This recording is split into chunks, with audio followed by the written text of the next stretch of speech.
Hey, what's up, everybody? It's Redleg. Coming up on tonight's show, our guest, Officer Ann Marie Carrizales.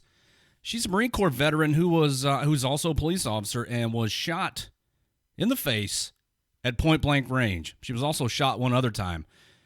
There's a little more to that story, so if you want to hear all about that, be sure you tune in. Also, I've got a couple of friends who are going through some stuff right now, and I just kind of wanted to try to convey a message to everybody.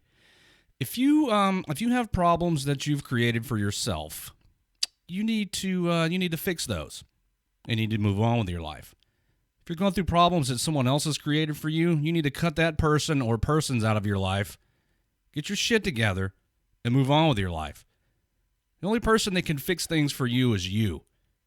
Now, you can get a little help from your friends. You can lean on your friends a little bit, your battle buddies. But ultimately, the person responsible for you is you. Now, here at WTF Nation Radio and U.S. Army WTF Moments, we would like to do everything we can to help you. And if you reach out to us, we're not going to turn you away. But change starts with you. Life's going to throw you some curveballs. You're going to get a couple of strikes. Stay in the batter's box. Wait for your pitch. And when you get it, knock it out of the park. The Monday edition starts right now.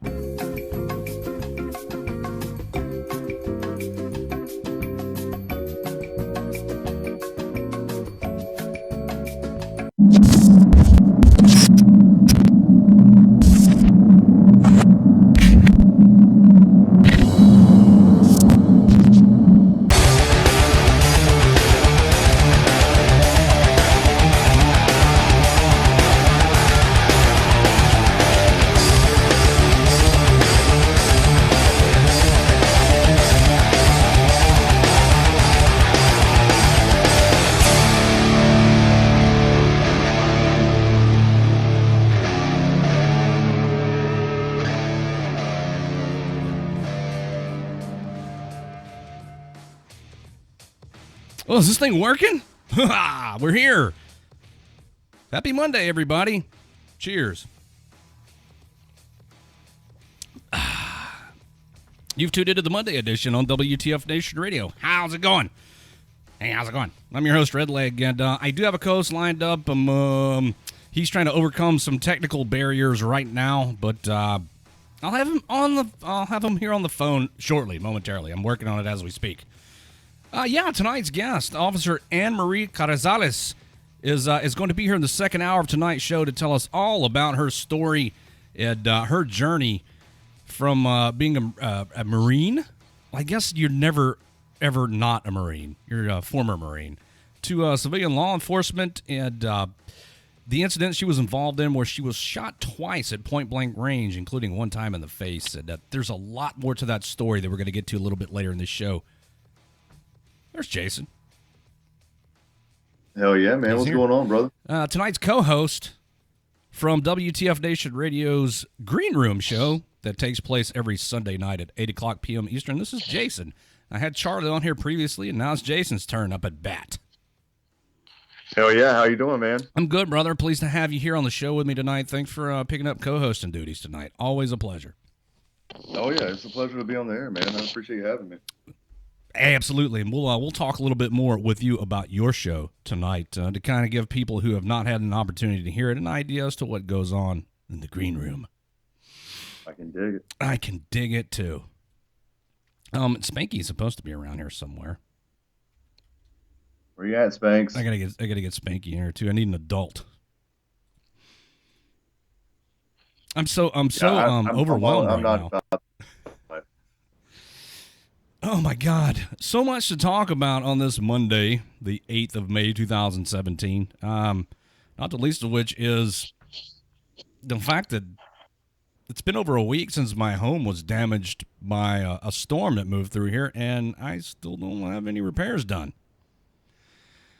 Insurance moves at a snail's pace. Homeowners insurance does. I'm starting to learn that. I talked to the insurance company today, and the last word I got was they're waiting on the adjuster's report, which the guy that came out, the adjuster that came out Saturday evening, was a very nice, respectful young man. His name was Michael White, and he is a pro.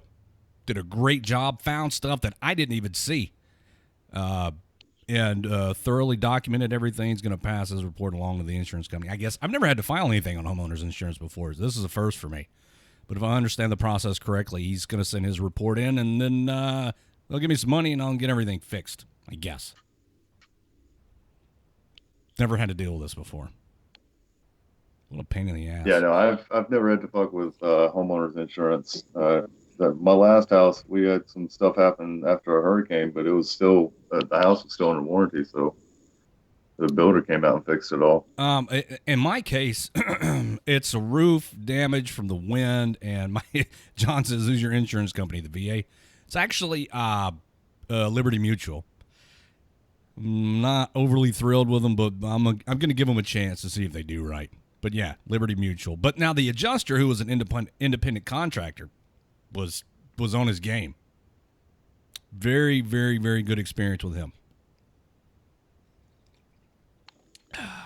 This is some tasty coffee. Hell yeah! Still off the What are you booze. sipping on?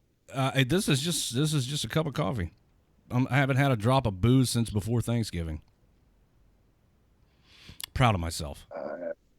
I haven't had a drop since today. Since today?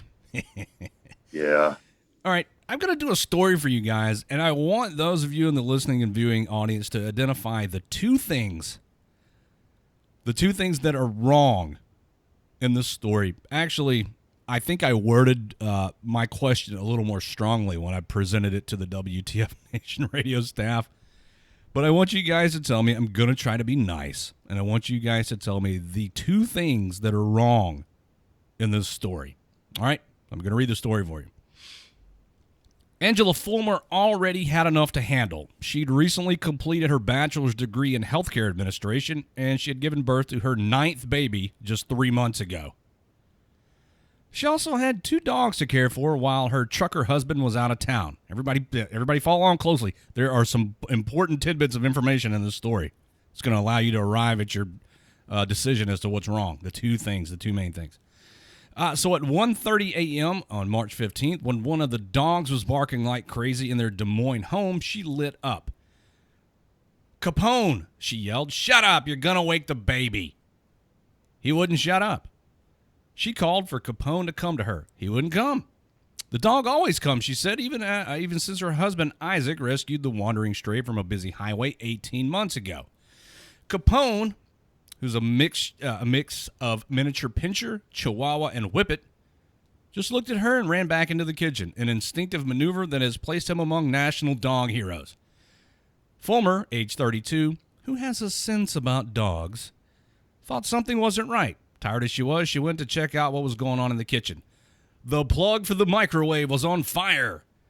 She'd used it shortly before going to bed to heat up a snack, she said. The fire seemed small at first, but she knew better than to throw water on an electric fire.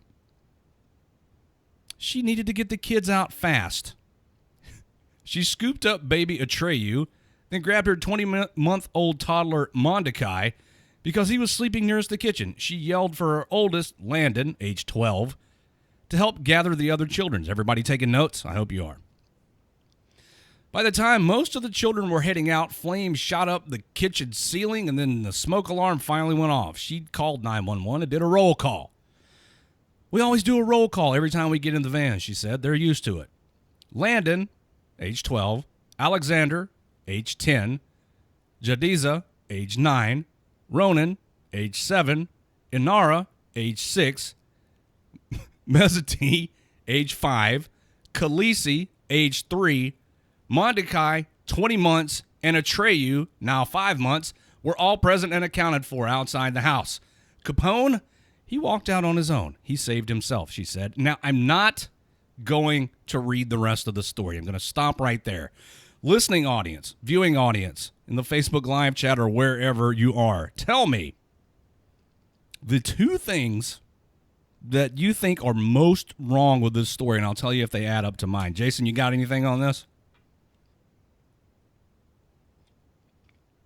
Nothing? Not a thing, huh? I think my co-host left me. Spanky? Anything? Anything to add? Well, at all? first of all, the names and 9 times, 9 times, That's kind nine of times, what I keyed in on. This woman has nine nine. times. This woman has 9 children. She's 32 years old. She has a 12-year-old, a 10-year-old, a 9-year-old, a 7, 6, 5, 3-year-old, a 20-month-old, and a 5-month-old. I have one. I can't even imagine trying to keep up with 2. This woman has had almost a child a year since she was math 20 years old. Like I said, not without giving too much. I was 31 when I had the first. I can't even imagine that. And then the names. I mean, give me a break. Come on. What The Khaleesi one? You don't think Khaleesi is you don't think Khaleesi's a good name for a child? First of all, anybody who watches Game of Thrones or knows anything about the Song of Fire and Ice books knows that Khaleesi's not a name; it's a title. Secondly, it's a made-up title. You don't name your kid Khaleesi, or Atreyu, or Jadzia, or Inara, or Mezzati, Mordecai, Atreyu. Come on, people of America. Atreyu, that was one of my favorite childhood movies. And that kind of hurts my feelings, and you know how I feel about Game of Thrones. Atreyu's the name of a band. Yeah, it's also the name of, oh gosh, I can't remember the name of the movie now, but Never-Ending Story.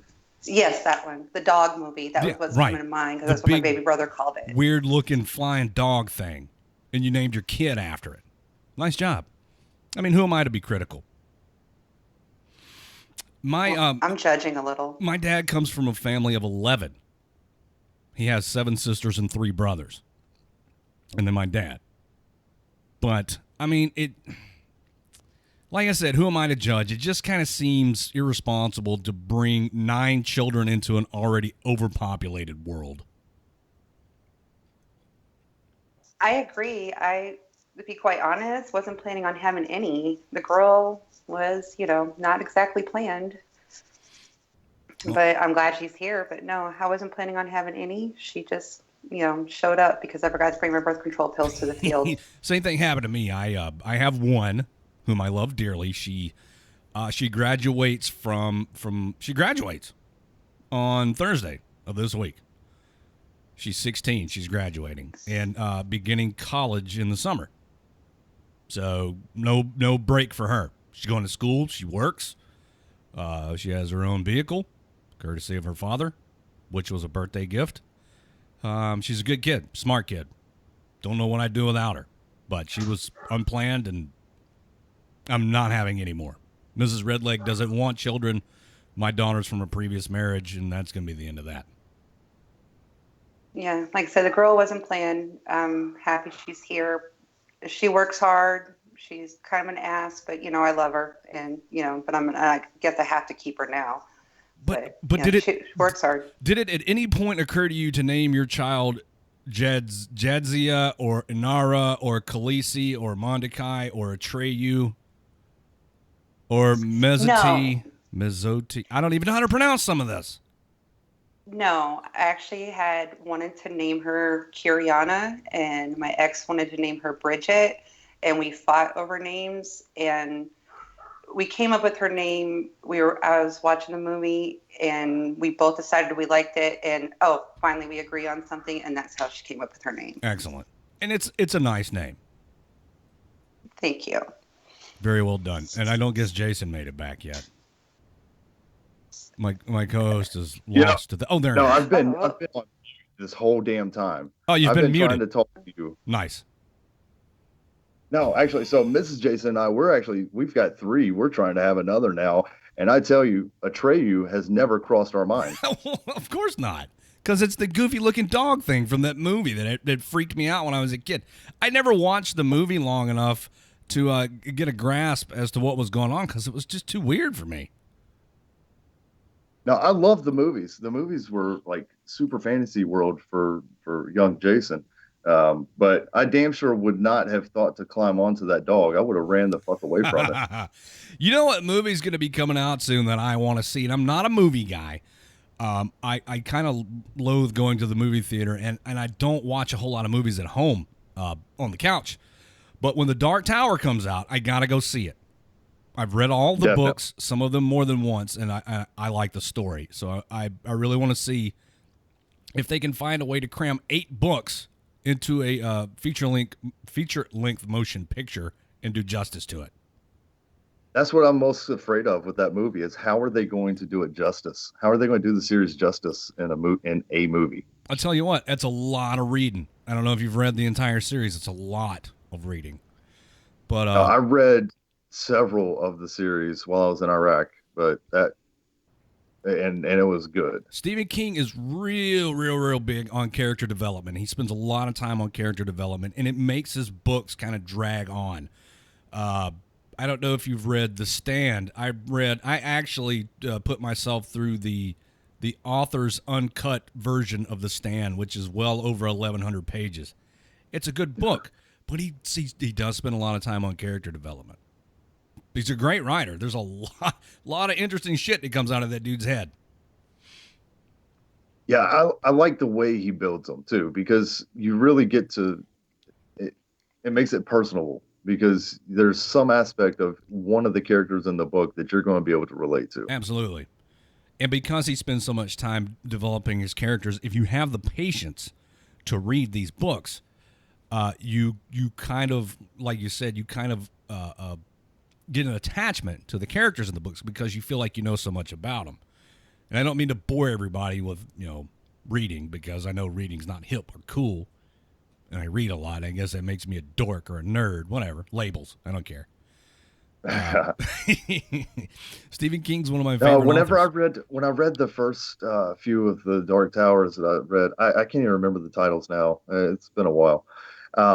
I just remembered it being so vivid. I could see myself in there. So the movie has some high expectations to live up to. All right, I'm gonna see if I can name the books in the Dark Tower series from memory, not necessarily in order either. Jesus, The Gunslinger, The Drawing of the Three, Wizard in Glass, Wastelands, oh God, Song of Susanna, The Dark Tower, which is obviously one of them. Which ones am I leaving out, guys? I don't know, because Gunslinger, Dark Tower, and the Glass one, those were the ones that I remember. Oh, okay, wait a minute. Gunslinger, Drawing of the Three, Wastelands, Wizard in Glass, Song of Susanna, Dark Tower. Fuck. I'm leaving 2 books out. Oh, well, we don't have time for that. We get you covered. So the Dark Tower series, let's see. You Went Through the Keyhole? Oh, no, that's the last one. That's the very last book, Through the Keyhole. It's actually after The Dark Tower, which I thought was going to be the final book. So in order, it's The Gunslinger that came out in 82, Drawing of the Three in 87, The Wastelands in 91. That was another one that I read. Wizard in the Glass in 97, Little Sisters of Illyria in 98. Wolves of the Kala. Yeah, that's the one I left out. Song of Susanna, The Dark Tower, and then Wind Through the Keyhole. Okay, all right. See, it's looking back though, man. See, they're going to have to tie together the Gunslinger series to even make the Dark Tower series make sense. Well, the Gunslinger is the protagonist in the story. That the Gunslinger is the first book, and you follow him all the way through to Wind Through the Keyhole, which is the very last book. And then there are other characters along the way. Jake, of course, is the kid who's heavily involved in the story. But there's other characters that come and go throughout this thing. Where Stephen King comes up with this stuff, I'll never know. I don't know, but I need some of it. Good read for those of you who enjoy reading or are bored and would like something to do, or are broke and can't afford to do anything else. Hey, when the power goes out here at the house, Mrs. Jason and I, we sit and we read. Like, we'll take turns reading to each other. Yeah. Hey, active duty personnel, you probably got to get a raise. House Speaker Paul Ryan issued the following statement on House passage of Senate Bill 2943, the conference report to accompany the 2017 National Defense Authorization Act. He says, our Better Way agenda calls for building a 21st century military. This defense bill delivers important reforms to get us there. In addition to boosting base funding to tackle this readiness gap and equip our troops with cutting-edge technology, it maintains strict prohibitions on transferring Guantanamo Bay detainees to American soil. I'm particularly proud that this National Defense Authorization Act includes the largest pay raise our troops have seen in 6 years, and it's well-deserved. I want to commend Mac Thornberry and all the members of the Armed Services Committee for their work on this legislation. You guys getting a raise? Don't know how much. Oh, is it a raise from the street to the curb? Maybe. I'd be like, ask my boss for a raise. You better raise up out of here. But yeah, I mean, I think it's well deserved. I think our men and women in uniform should be getting a yearly raise, if nothing else, for the cost of living. Cost of living goes up, but your pay doesn't. How's that work? You gotta do without. You gotta do with less. My time in the Army was brief. I was only in for 4 years, from 94 to 98. Came in as a PFC and left as a specialist. I could not tell you how much money I was making. I have no clue. Never paid that much attention, despite the fact that for the last half, a little over half, I was married and getting all that comes with that, and living off post and everything. But who knows how much I made? Couldn't tell you. Wasn't enough, however much it was. But I hope you guys get a raise, a good one. Let me know when you see a little something extra on that LES how much you got. Send me some. I need it. But they're gonna have to see if they can spare any from the bar tab. Yeah, you know what, dude? And I don't want you to take this the wrong way, like I'm preaching at you. But since I quit smoking and quit drinking, I got a lot of extra money. Disposable income, no, but I have a little extra money, a lot of extra money. Cigarettes alone. What I'm saving from not smoking. I mean, I'm getting kind of fat, but I am 40 years old. I feel like at this point in my life, I should be allowed to put on a little bit of weight. Or a lot, whatever. As much as you want to, man. As long as Mrs. Redleg's cool with it, I'm cool with it. Exactly. This Thursday, May the 11th, Todd Boating from Carry the Load is going to be on the show with Ice and the gang on Sergeant's Time. He's a native Texan. His professional background began in 1989 when he enlisted in the Marine Corps. Ultimately earned the rank of Major in the infantry and completed his commitment to the Marine Corps in 2003. He's going to be on the show to talk about Carry the Load, which is a nonprofit dedicated to providing active, meaningful ways to honor and celebrate the sacrifices. Get together, Redleg. Made by our nation's heroes, military, law enforcement, firefighter, and first responders. Looking forward to that. And then Friday on my show, Adam Simon. I cannot talk tonight, dude. I promise there's only coffee in here. I don't know what's going on.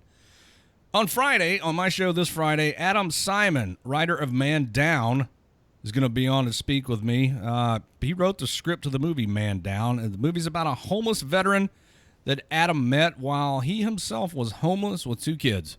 Adam's going to come on the show to talk about how he wrote the script and how he advocates for homeless veterans. So that's what we got coming up this week. Always something going on. I'll tell you guys about all the other upcoming guests a little bit later in the show, but there's always something going on here. If you haven't given us a like over at the What the Fuck Nation Radio Facebook page, go over to facebook.com/WTFNR. Give us a like. And do me a favor and click on that share button down there right now. And share us with your friends. I don't mind being shared. I've had all my shots. While we're talking about shows that we have on WTF Nation Radio, Jason, I listened to your show, but there are people who haven't heard it. What are they missing? They're missing a bunch of news, man. So we get on there. We usually we'll probably smoke a bowl or 2 or 12 before we get on the air sometime throughout the day. My co-host Charlie and I will sit and we'll look at what's going on in the not just U.S. but around the world. We cover current events with kind of a contact high overtone behind it. We definitely need all those that are going to partake with us to have the DD-214 in hand. It's a good safety blanket, but everybody else is welcome to join us. That's right. And lest you guys get the wrong idea, it's not the purpose of the show is not to convince you to use marijuana. It's to educate you about the potential benefits thereof. And again, like Jason just said, to cover the news. Same as I do on my show and some of the other hosts do on their shows. It's not there's nothing wrong with the damn show. I like it. Look at that. Well, no, we talk about weed every now and then. Last night's show, we were actually talking more about opioid addiction in the nation. And then we kind of touched on how even the NIDA is admitting that cannabis is a good way to actually help people get off of opiates. So we kind of share a little bit of helpful knowledge on ways that people can get about their lives. We don't advocate people breaking the law. If you're not in the state, you're a grown person. Make your right decision. But we like to educate people and let them know what the benefits are for those who would choose to medicate in a certain way. Kind of preaching personal freedoms. So that's every Sunday night at 8:00 p.m. Eastern on WTF Nation Radio. See, we got something for everybody, including let's see here, including racists. You want to talk about racism for a minute? That's always a fun topic. That's always a great topic. And I don't know how anybody could take this any other way, the story that I'm about to read, other than racism. In the name of progress, Harvard University will segregate graduation ceremonies based on race. For real. That's a very definition of racism. Aside from studying and taking grueling tests, if you're a minority, the outer pressures of society make the already challenging coursework even more difficult. Knowing this, black members of the class of 2017 decided to form an individual ceremony. It's the first of its kind at the school in recent memory and took nearly a year to plan, reports BET. The separate graduation is an effort to highlight the aforementioned struggles and resilience it takes to get through the course. Oh, my God. Let me go on, because I'm sure everybody else is not riled up enough. The Root, similarly, God, that's a hard word for me to say, lamented how difficult college life can be for minorities. The ceremony comes at a time when the experiences of black students on college campuses in America have been marked by incidents of overt racism, microaggressions, passive racist comments, and the marginalization of minority experiences in both reading assignments and learning materials. In other words, everything is racist at college. The segregation will include only graduate students this year, but there are plans to expand such racial separation next year to all university students, including undergrads. Michael Huggins, a Harvard graduate student who helped orchestrate the separate ceremonies, told The Root that the segregation, quote, is not about segregation. This is an opportunity to celebrate Harvard's black excellence and black brilliance, said Huggins. It's an event where we can see each other and our parents and family can see us as a collective, whole group, a community. Now, I'm going to go off script here. I'm going to reread that statement, and I'm going to replace one word. I'm going to replace one word that's in here, and you guys tell me if it sounds the same to you or not. You ready? This is an opportunity to celebrate Harvard's white excellence and white brilliance, said Huggins. It's an event where we can see each other and our parents and family can see us as a collective, a whole group, a community. Does it sound the same? Does it sound any less racist when you change the race in there? Absolutely not. And I'd just like to point out to everybody in the listening audience, there's no such thing as reverse racism. Okay? It's just racism. Period.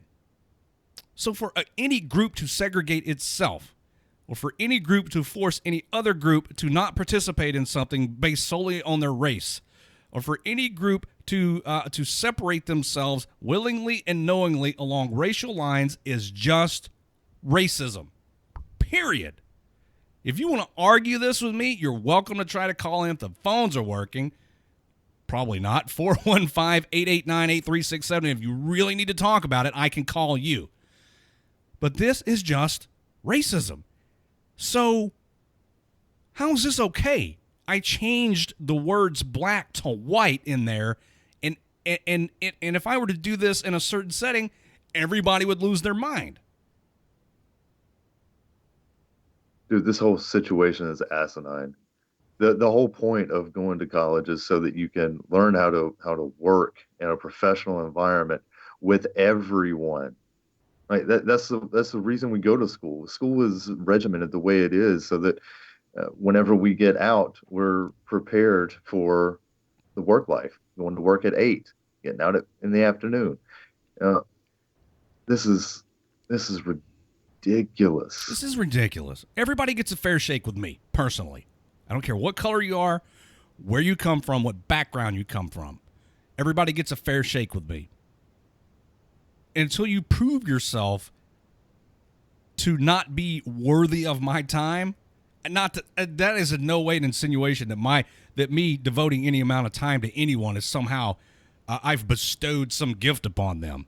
I'm just talking about me as a person and the people that I deal with in my everyday travels through this thing called life. You all get a fair shake. If you come at me fucked up, then I don't need you in my life. But if you come at me right, we can be friends. But I don't base any of that on your color. So for me to read a story about one of the most prestigious colleges in this nation allowing the student body to segregate itself based along racial lines, permitting and I dare say condoning this type of activity, is just another. I lose just a little bit more respect for this country and its institutions every time I read something like this. Well, the fact that they're even allowing it is encouraging it, not just condoning it, they're encouraging it. Oh my God. I don't even think I should open this. Ice just sent me something else since I'm on this soapbox, and I really don't know if I need to read this. Hey, they're going after the Confederate monuments in New Orleans. That's a big deal all of a sudden because, something had happened that long ago that none of us participated in now somehow is a symbol of racism and hatred. It's your history. It's the history of this country. You can't erase history. Try as you might. Looking at you, Germany. It happened. Move forward. If you forget history, you're condemned to repeat it. So why are we trying to erase history? Let's learn from history. Let's learn from our mistakes. Let's learn from our wrongs. Slavery was wrong. I wasn't there. You weren't there. We know it was wrong. Violation of basic human rights. But we so hung up on the past. Let's focus on what we can change. The right now. And see, every one of those monuments are an educational diatribe, just a little blurb on the events that led up to these people even being remotely relevant. And they explained why they were relevant, and it gives you an explanation of how it can be avoided in the future. What's next? Do we stop teaching about the Civil War in school? Do we stop teaching the children of America about things that happened in the past simply because the things that happened in the past were wrong? The whole concept is idiotic. We don't teach history because history was fucked up? What kind of sense does that make? I had nothing to do with what happened in the events that led up to and during the American Civil War. Nothing. Why is that being held against me? And where was all the uproar? Just why is all of this coming about now? Just within the past few years, all this uproar. Where was it before? This is just a fad that people are hopping on. You think so? It's bored people sitting at home on social media with nothing better to do than stir up shit. You think that's what it is, Jason? I mean, I do that too, but I definitely don't. Yeah, but you do it in a fun way. Yeah, that's true. There's no there's no maliciousness to it when you do it. You're just trying to get somebody's goat, to borrow a term Yeah, from my no, this is grandfather. outright hatred. Yeah, this is hatred. This is an attempt to further divide the country along racial lines. Don't you think we're divided enough? When you constantly, I don't know. I feel like we need a couple more movements.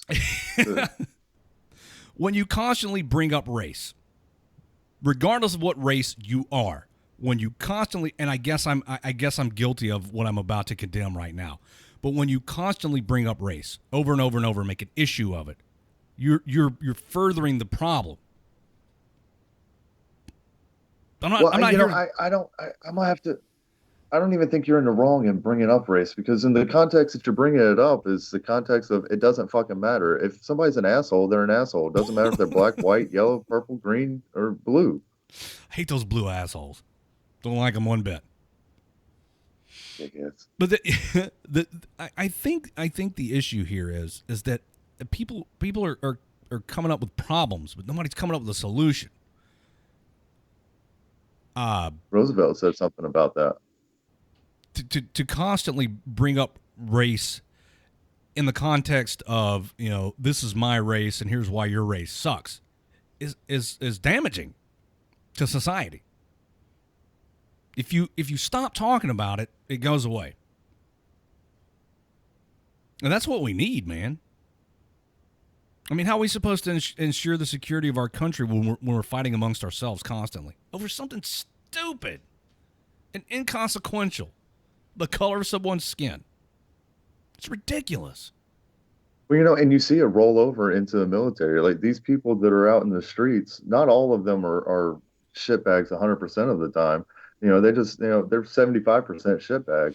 And that 25% is honorable and joins the military, and it rolls in. And then we start seeing already see unit denigration with a lot of the racial issues that are happening. And this is bullshit. This is bullshit. But again, shame on you, Harvard, for permitting this to happen and condoning this. This is not as rare as it seems. Stanford, Temple, and Columbia all have black student graduations. Way to go, everybody. Martin Luther King Jr. would be proud. You segregated How many yourselves. all-white fraternities are there? I don't know. But did they come out and say we're an all-white organization? No, fuck no. That's racist. You can't do that. So why is it racist? No, I'm just curious. Well, I mean, I don't know, bro. I can't tell you. But how is it racist to have an all-white something but not an all-black something? I mean, what's good for the goose is good for the gander. You can't come out and say we're having an all-black graduation and not have somebody consider it to be racist. It's fucking racist.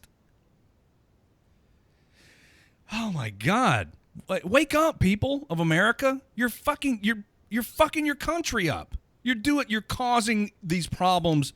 You're causing your problems. You are the cause of your fucking problems.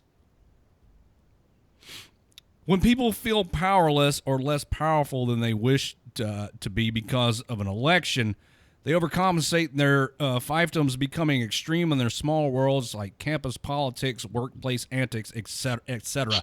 Blair Whitney says that. Good. Thank you. Very well said, Blair. So I guess this is a reaction to them feeling powerless because Donald Trump is president. Oh my God!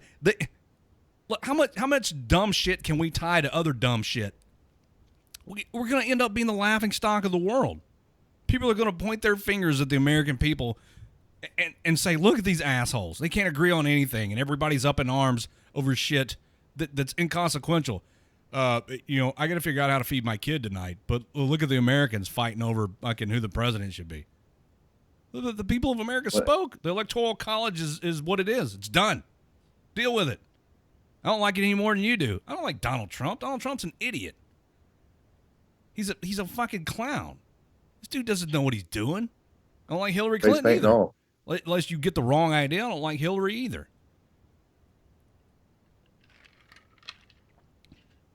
Not my president. As long as you're a citizen of this country, he is.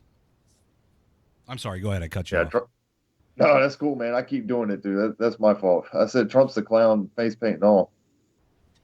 He is. But it's who we got. So let's make the best of a bad situation. Yeah, it is what it is. But see, the office of the president shouldn't have as much power as we give it. We the people, we keep giving the executive branch more power than it should.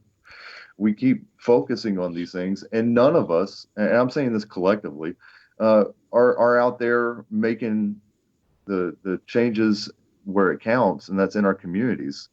Once we start making the changes in our communities, that's when the federal is going to follow. The federal will just go back to doing what it's supposed to do. Well, the federal government, it's their power is too broad and overreaching, and that's not the way the founding fathers wanted it to be. It's not the way the Constitution was written. This is never what they intended to happen.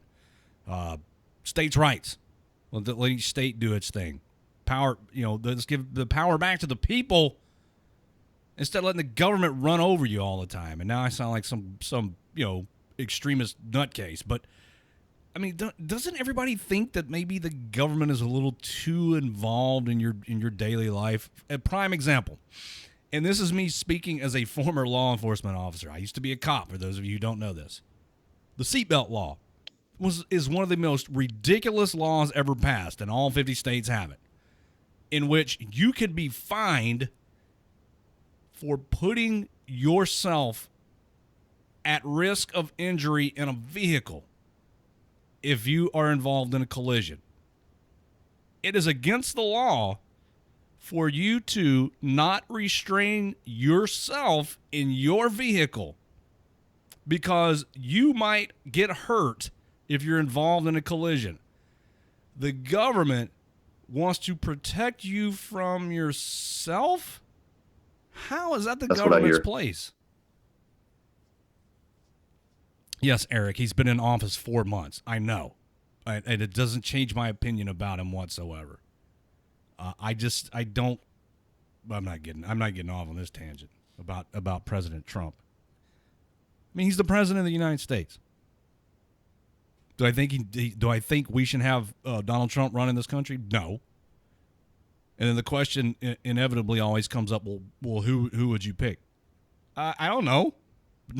I don't know. What other candidates were there when it came down to the vote? Hillary Clinton, Donald Trump. Jason 2020. That's a ballot I can get behind. Who's your running mate? Oh, your co-host. Fuck it, I'll do it. There you go. Oh, Spanky's going to run with you. I mean, you got my vote. Yeah, Can't do any worse than Donald Trump. I've got to have the female vote. I don't know, dude. The government's gotten too big.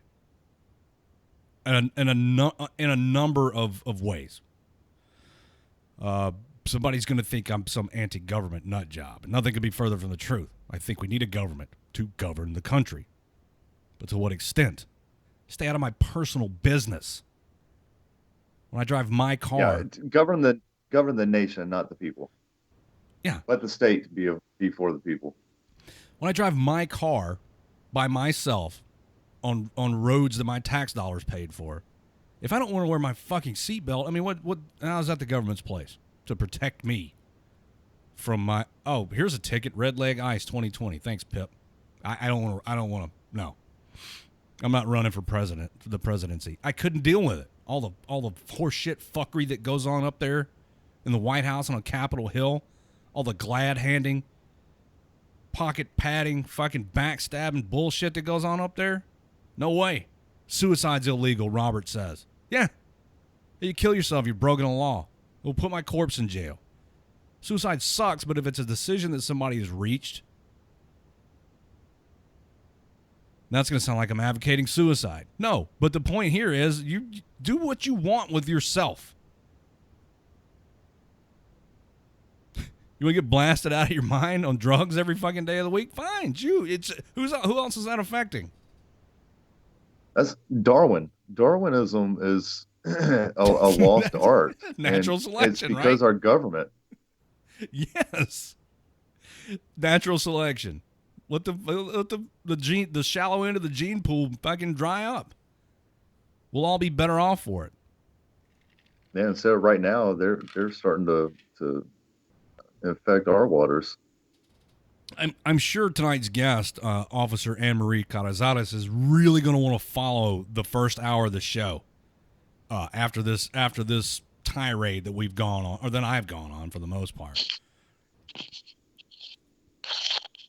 I'm looking forward to her comments because I'm sure she's had a lot more experiences with these ass clowns than we have. Well, But maybe more than I have. You used to do this for a living too. well, I don't know that she necessarily wants to get into the political aspect of her job. I think she probably wants to speak a little more to the subjects of never giving up on yourself in any situation, and all the good that she does in the community, because as bad of a rap as the police have gotten in the past, let's say 10 years, there are way more good cops who are public servants and want the best for their community than there ever are or ever will be bad cops who only wish to do ill toward people and get their rocks off by being assholes. If I've ever truly encountered a bad police officer, I can't. I don't know it. I've always had really good interactions with law enforcement. Eric says, I appreciate that you have respect for the president regardless of your dislike of him. It's a testament to good character. I completely agree that the federal government needs to mind its own freaking business. Thank you, Eric. I appreciate the compliment. And, let's just be decent human beings, for Christ's sake. I mean, I could not agree with the president and still respect the office of the presidency. It's not that difficult a concept. John, you're right. He says the people you rob to get your next fix, and that I think is an argument for legalization of drugs. Why not? Look at all the alcoholics we have in this nation. Look at all the damage that's caused to families, to personal relationships. All the innocent people who have died at the hands of drunk drivers. There's nobody out here raising hell picketing. Look at all the people that are in jail because they smoked some flowers. I mean, so are we either gonna do away with all illegal substances or harmful or intoxicating substances, or are we gonna legalize and regulate all of them like we do with alcohol? You want to bang your arm full of heroin? Go ahead. Do it in your own home, and don't rob or steal from anybody to get your fix. If it was legal, you can just go buy it. Of course, you'd be broke because you're physically addicted to narcotics, but see, I don't have the answer. 6 of these, half a dozen of those. I made a comment on the Black Lives Matter Facebook page earlier. It's getting a lot of feedback. Oh boy. That's still going live? I make friends everywhere I go. I'm not really paying any attention to it. I just get the occasional notification pops up here that somebody else has had something to say about my comment. I don't care. Some snowflake. People are going to be shallow. People are going to remain uneducated. People are going to be closed-minded. There's not a damn thing that I can do to change that. I have this little soapbox here, this radio station, upon which to stand and spout my personal opinions about things. But at the end of the day, whose mind am I changing? Nobody.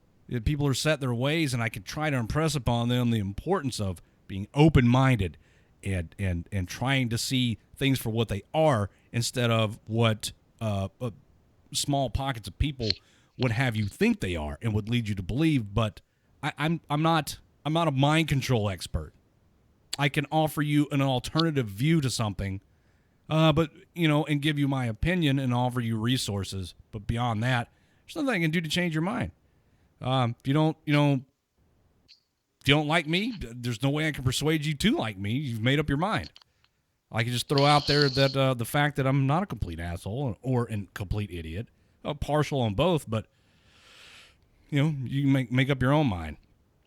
Kind of agree about the seatbelts, but it's sad that people that don't wear seatbelts usually won't restrain their children. Many I know won't, and that won't. That's a good point. When the lives that are at risk are not yours but someone else's for whom you're responsible, that's a problem. Put your kids in car seats or seatbelts if they're old enough. Don't be a dick. if they're not capable of restraining themselves in a vehicle, then you're responsible for their well-being up until the point that they're old enough to do it themselves. Well, here comes a phone call that I can't answer because the phones are fucked up. But I see you calling, but I can't answer because the phone system's broken. I remember sitting in the back seat bouncing all over the place whenever I was a kid, and I'm still around. Right. I think we make it too easy on children nowadays. Give them a fork and throw them and send them into a living room without socket protectors, and let's see if they come out alive. What do we do? We didn't have any of that shit. I was born in 1976. I rode in cars with no seatbelt. My dad smoked in the car with me in there. I drank from the garden hose. I ran around with no shoes on. I played with stray animals. Fucking, I got electrocuted a few times. I'm still here. But now go ahead and let a damn tablet die and watch their whole world collapse. Kyle says, playing with a hornet's nest, huh, Red? Yeah, dude. I like a thrill every once in a while. Not getting a whole lot of pushback, though. Well, I mean, the phones are fucked up, again, as usual on my show. But not a whole lot of negative feedback, Kyle. I think what I think it is? I think I'm preaching to the choir. I think that's the problem. The people that don't agree with me don't listen to my show. You value my opinion. Thank you, John. Oh, my God. I think, you know what I think, Jason? I think people tune into my show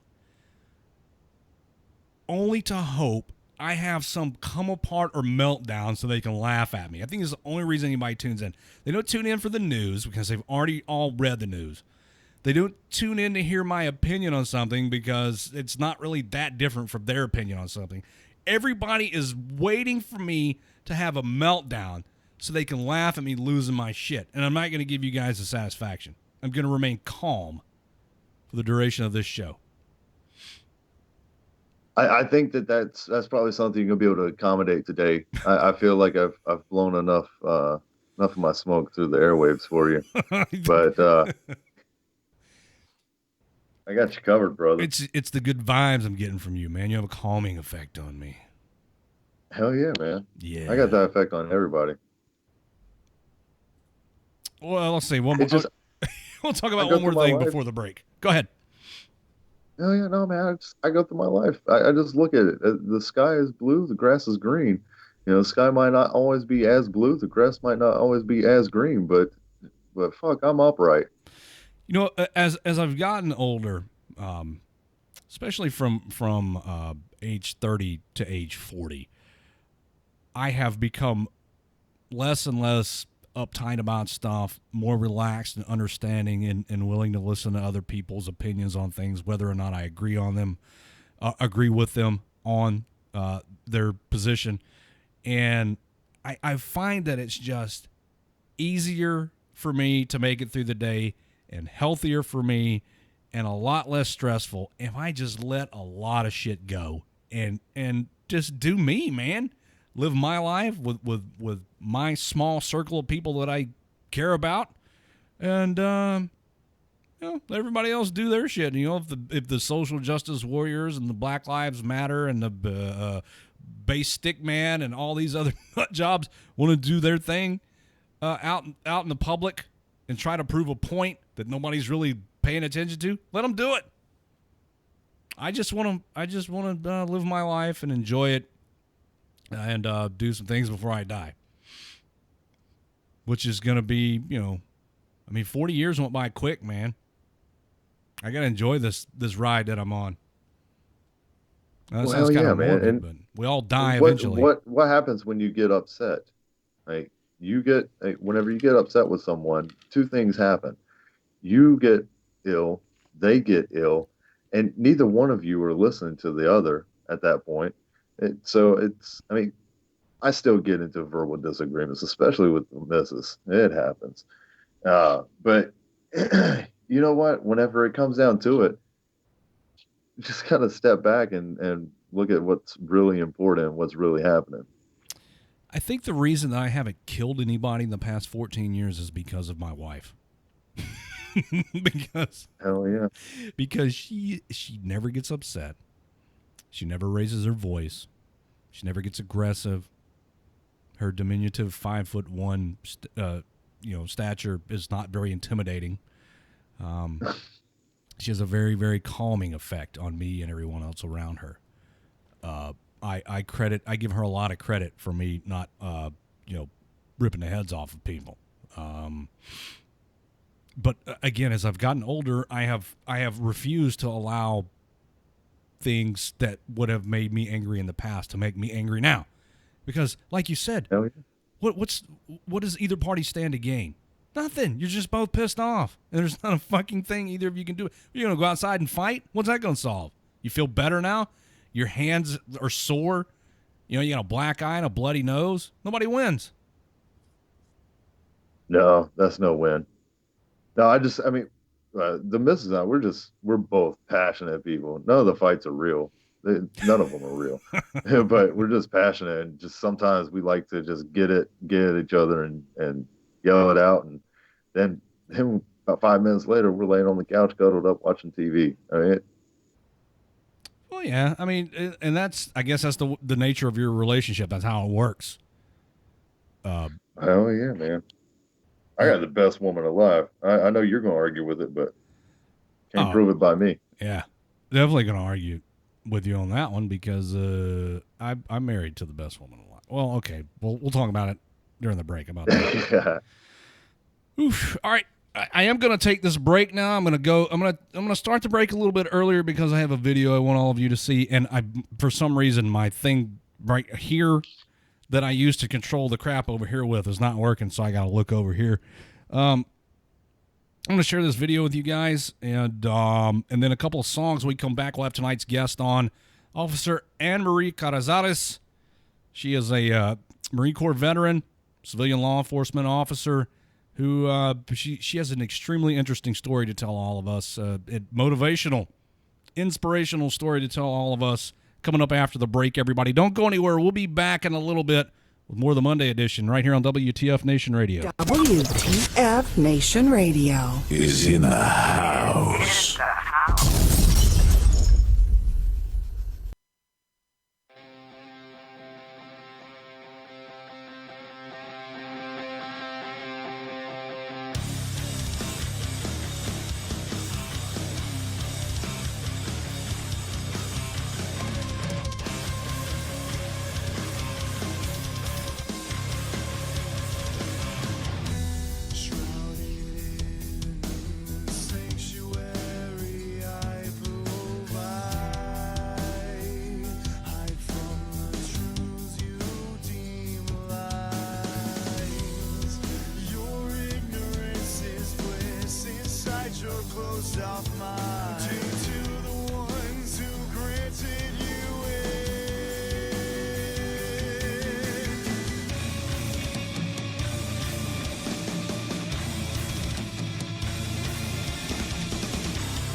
It's my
Hey, this is Eric Stolhansky, otherwise known as Rabbit from Super Troopers, and you're listening to WTF Nation Radio. The voice of U.S. Army, WTF moment. Hello, everybody. We are back from the break. See, we weren't gone that long. I told everybody we'd be right back, and we're right back. Good evening, everybody. If you're just tuning in to WTF Nation Radio, you've tuned into the Monday edition, and I'm your host, Redleg, and tonight's co-host, my co-host has been on rotation lately. I'm loving it. From WTF Nation Radio's very own Green Room, a show that can be heard here on Sunday nights, Jason has joined me. What's going on, my What's brother? going on? How y'all doing? Doing a thing. And right now, I'd like to welcome to the show tonight's guest, United States Marine Corps veteran who has over 13 years of military and civilian law enforcement experience. Officer Ann Marie Carrizales is here. Hello, Ann. Oh, what's up? You even rolled your R's and everything. Oh, yeah, I speak enough Spanish to get myself in trouble. How's it going? It's good to be on. Thanks. It's going great, and we're glad to have you here. And we'll just get right into it. All right. Well, let's talk about what happened, obviously, and in October of 2013, which is not really that long ago. My goodness, Redleg. No foreplay? Well, no foreplay. I'd like to just jam it right in there. You know what I mean? I'm all business. All right. Well, where do you want me to start? Well, first of all, your Marine Corps career. How long were you in the Marine Corps, and what did you do? I'm assuming police work. Yep, I sure did. I enlisted in 91, December of 91, and I got out in April 98 as a military police officer. Yep. In the Marine Corps. Once a Marine, always in the Marine. Corps. Always. Yeah, that's right. You can't shake that, can you? No. Never. So, out of the Marine Corps, was it directly into civilian law enforcement? That kind of seems to be a natural path for a lot of military personnel.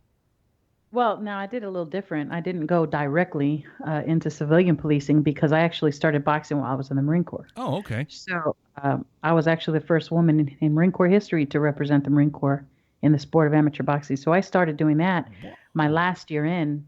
So that's where the 7 years comes in instead of 8. I enlisted for 6, but I extended for a year so that I could be assigned to the Marine Corps boxing team, which I was, Camp Pendleton. So that's what I was doing for my last year was competing in boxing. How'd you do as a boxer in the Marine Corps? Well, I was ranked number 1 in the country. I was a national champion, went to the first Women's World's Championships in Europe, in Turku, Finland, and I won a silver medal there. So I guess I did okay. Well, yeah.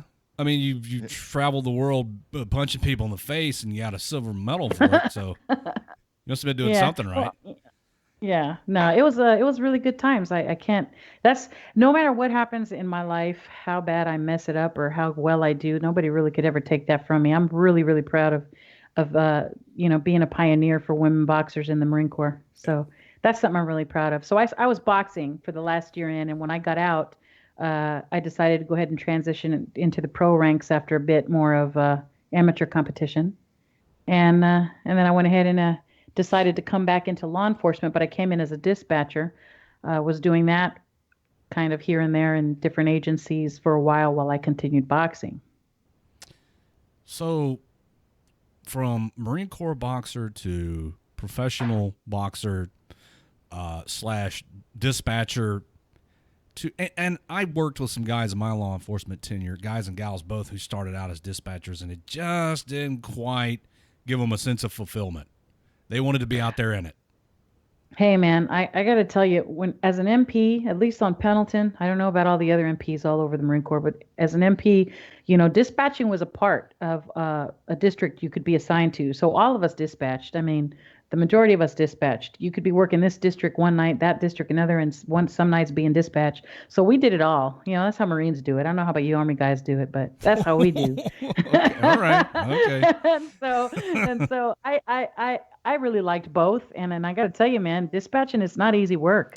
It is not easy work to be back there and be a dispatcher. I got stuck in the radio room for a few months when I broke my leg on duty, and it was torture. I hated it. Yeah, most people don't like it, but because it's tough. It's really tough. It's tough. So I won't say that I wasn't fulfilled. No, not by any means. But I certainly do love the hunt. That's what I love. That's that's the thing that drove me crazy was these people would call in and I'd hear radio traffic, and the only thing I could think was, I want to be out there in that. It was driving me nuts. Yep. It drives them nuts too, dispatchers, that they can't be out there with us to protect us and to help more, and they don't get the same closure that we sometimes get. So hats off, kudos. I salute all my dispatchers all over the nation. I mean, they do a tough job. Our dispatch supervisor was a mother hen to all the patrol officers on the streets. Shout out to Miss Turner, Miss Lucy Turner. Yeah, she took good care of us. A good dispatcher can make or break you. Yeah, Miss Turner. She retired a few years ago. Oh, well deserved, I'm sure. Well earned. So, from boxing, part-time dispatcher here and there, you finally settled on an agency and went back on the streets? Yeah, I ended up coming down here to Sugarland. It's a suburb of Houston. And I took a job as a dispatch supervisor at Sugarland and ended up leaving there and got my licensing switched over and got my Texas peace officer's licensing.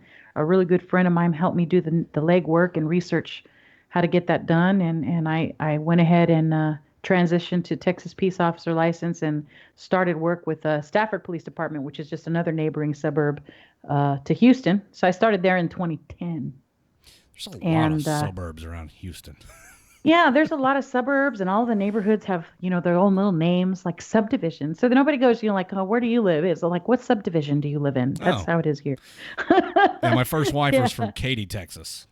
Katy's a good city. Katy is an excellent, excellent school district, as does Fort Bend County. I live in Fort Bend County. I'm super proud to be here at Fort Bend ISD, but I've heard Katy ISD is really great too. So when you went to work as a civilian law enforcement officer, you weren't some doe-eyed rookie. You had experience not only as a military police officer, but also in putting your hands on people. So you I have some life experience. You just kind of naturally fell into the job, I guess. Well, I have a big brother, a little brother, lots of cousins. And oh my gosh! So, that's what we did for fun, man. We just put hands on each other. The law enforcement gets into your blood. I know this. Yep, and, it does. There are times where you hate it, but for the most part, you look forward to going to work. Yeah. I mean, especially now, right? Like a lot of, like, oh, I hate this. I'm going to find something else to do, or, I don't know why I go out there and have to go out there and babysit. You harp about it just like any other job, but This is definitely the profession that you're not doing because of the money, and that you're not doing because everybody gives you a warm and fuzzy. You know what I'm saying? Like, this is something that you're called to do. This has got to be in the blood.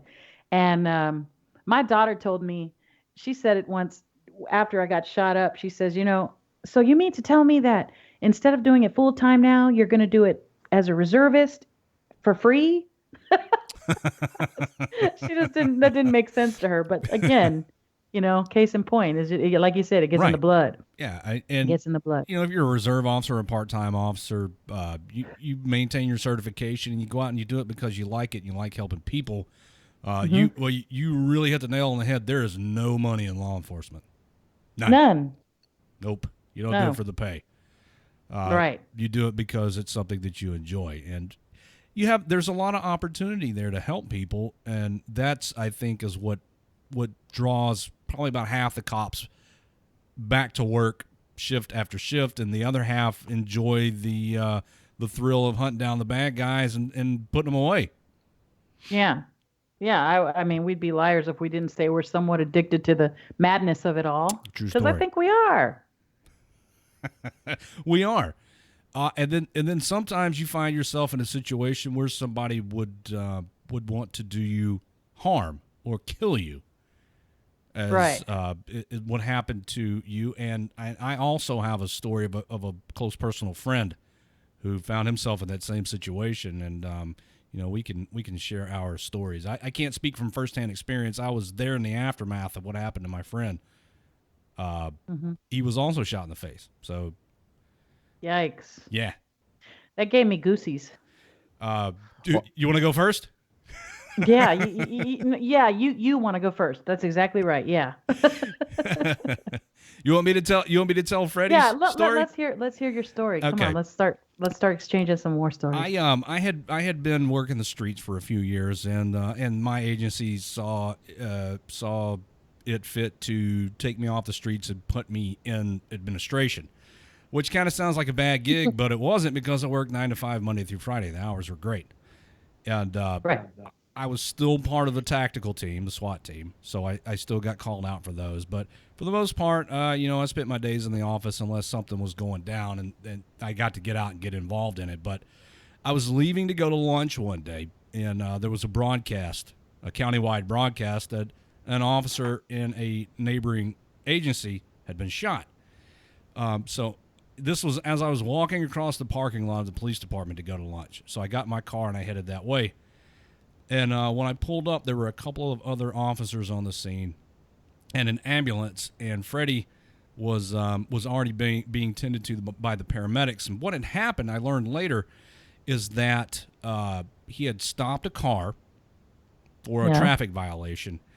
And unbeknownst to him, the car was being driven by someone who was wanted for armed robbery. And Freddie got the driver's license, took it back to his car to run it.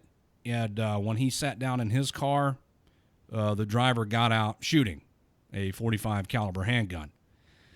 And most of the shots hit the hood of Freddie's vehicle, but one went through the windshield and got him right below his eye. Oh, damn. Freddie got out, went around the back of his car as the suspect was getting in his car to flee the scene. And the dude stuck his head out to take one more shot at Freddie, and when he did, that was the last second of that dude's life. One well-placed shot in the suspect's head, and that put an end to that would-be cop murder.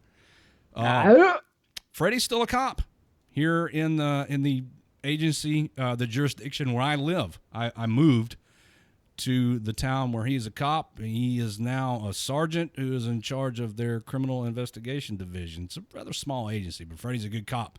He's got a book. Freddie wrote a book. What did he write? I don't know what the name of it is, but it tells his story. But Freddie wrote a book. That's what it's called. Sorry, Freddie. I'll try to find out the name of your book during the break. But yeah. Bless his heart. You guys are lucky to have him there, man. Freddie's a good cop. I talk to Freddie from time to time. He's doing well. He enjoys his job. He wasn't out long. You said you showed up on scene in the aftermath of all that? Yeah, the guy that Freddie shot was dead before he hit the ground, but I got there not long after that, and the other dude that was in the car took off running. And that's what they do. Yeah, that's what they do. You don't want to stick around for that. They initiate gun battles with cops trying to catch them unaware, and then they put their girl panties on and run. Yep, they don't want to stand and fight, especially after Freddie fired one round, and the dude saw his buddy drop dead, so he took off. Right, so he was gone. Yeah. Well, I'm glad Freddie's still with us. I'm going to toast one to Freddie here in my office. Attaboy, Freddie. Attaboy. Bella says, love you, Ann. Miss you. Bella? Oh, Bella Rochelle? Yeah. Oh, that's my old road dog from my Marine Corps days. Good Lord. Shout out to Bella. Oh, the stories. Anyway. Oh, what stories? Anyway. Oh, yeah. Do tell. It's probably the same stories we've all got. You know. You remember that time we went out and got drunk? No, No, I don't remember a lot of that. That's right. Yeah. We're all vets here, right? Right. Oh, yeah. Yeah. Cool. Did some of that stick with you? Like, if you ever drove by that area, did you always kind of reflect back to that call, Redleg? Yeah, I do. Because it was like a clear spring day, and I was working in the police department, not riding a patrol unit. I wasn't in uniform. I wore, the standard khaki pants, polo shirt, pistol, and radio get up that, and it just never occurred to me that walking out across the parking lot going to lunch, and I'd hear a broadcast like that, and to show up and see this guy dead on the ground, Freddie with a bullet hole in his face, sitting up talking to everybody like nothing had happened. Right. It's funny. I don't want to say it's funny. It's just odd the way things transpire and the way things happen on an otherwise uneventful day. You never, ever see it coming. That's right.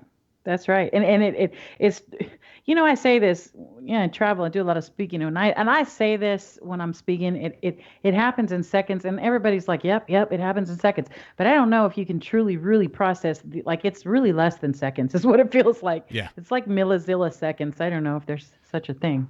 Zilliseconds. Yeah, man. It happens in zilliseconds. It's a thing now. You heard it here first, everybody. New unit of time measurement, the zillisecond. Yeah, it does. And we all say, hey, we put this uniform on, we put this badge on, and we know there's always a chance we may not come home. I mean, we all say that, and it's true. We know it.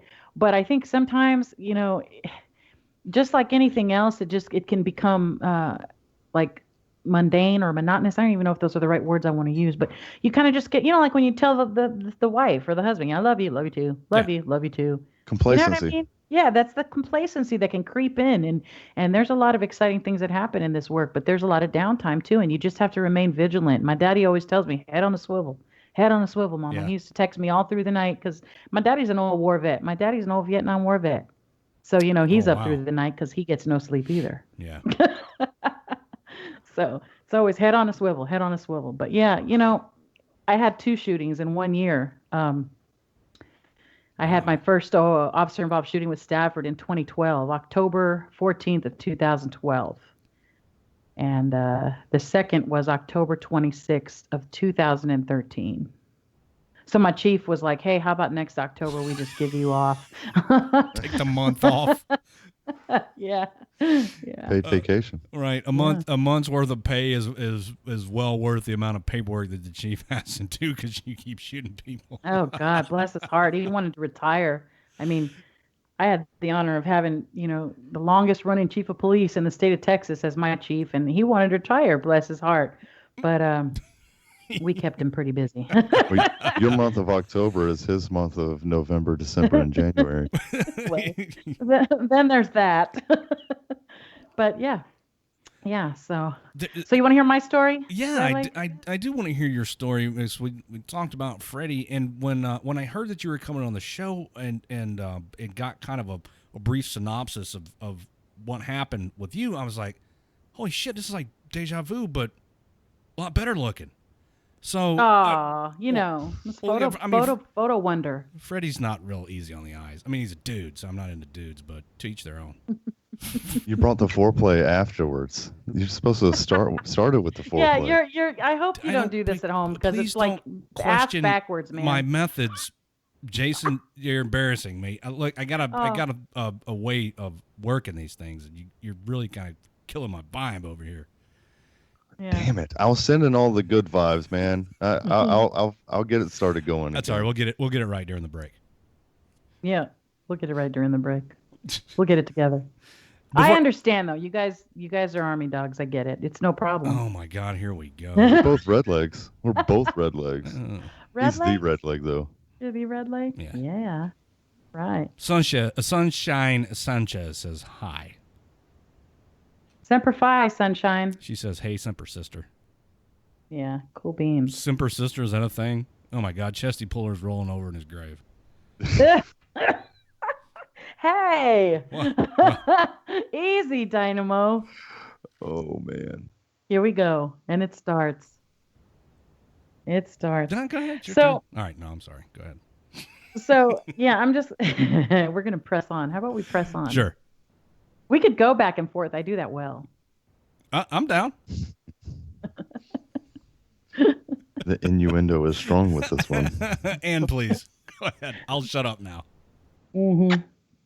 Well, it's crazy because my night, like I said, I had the 2 shootings. The first shooting was in 2012. I didn't get shot in that one. I had to shoot someone else.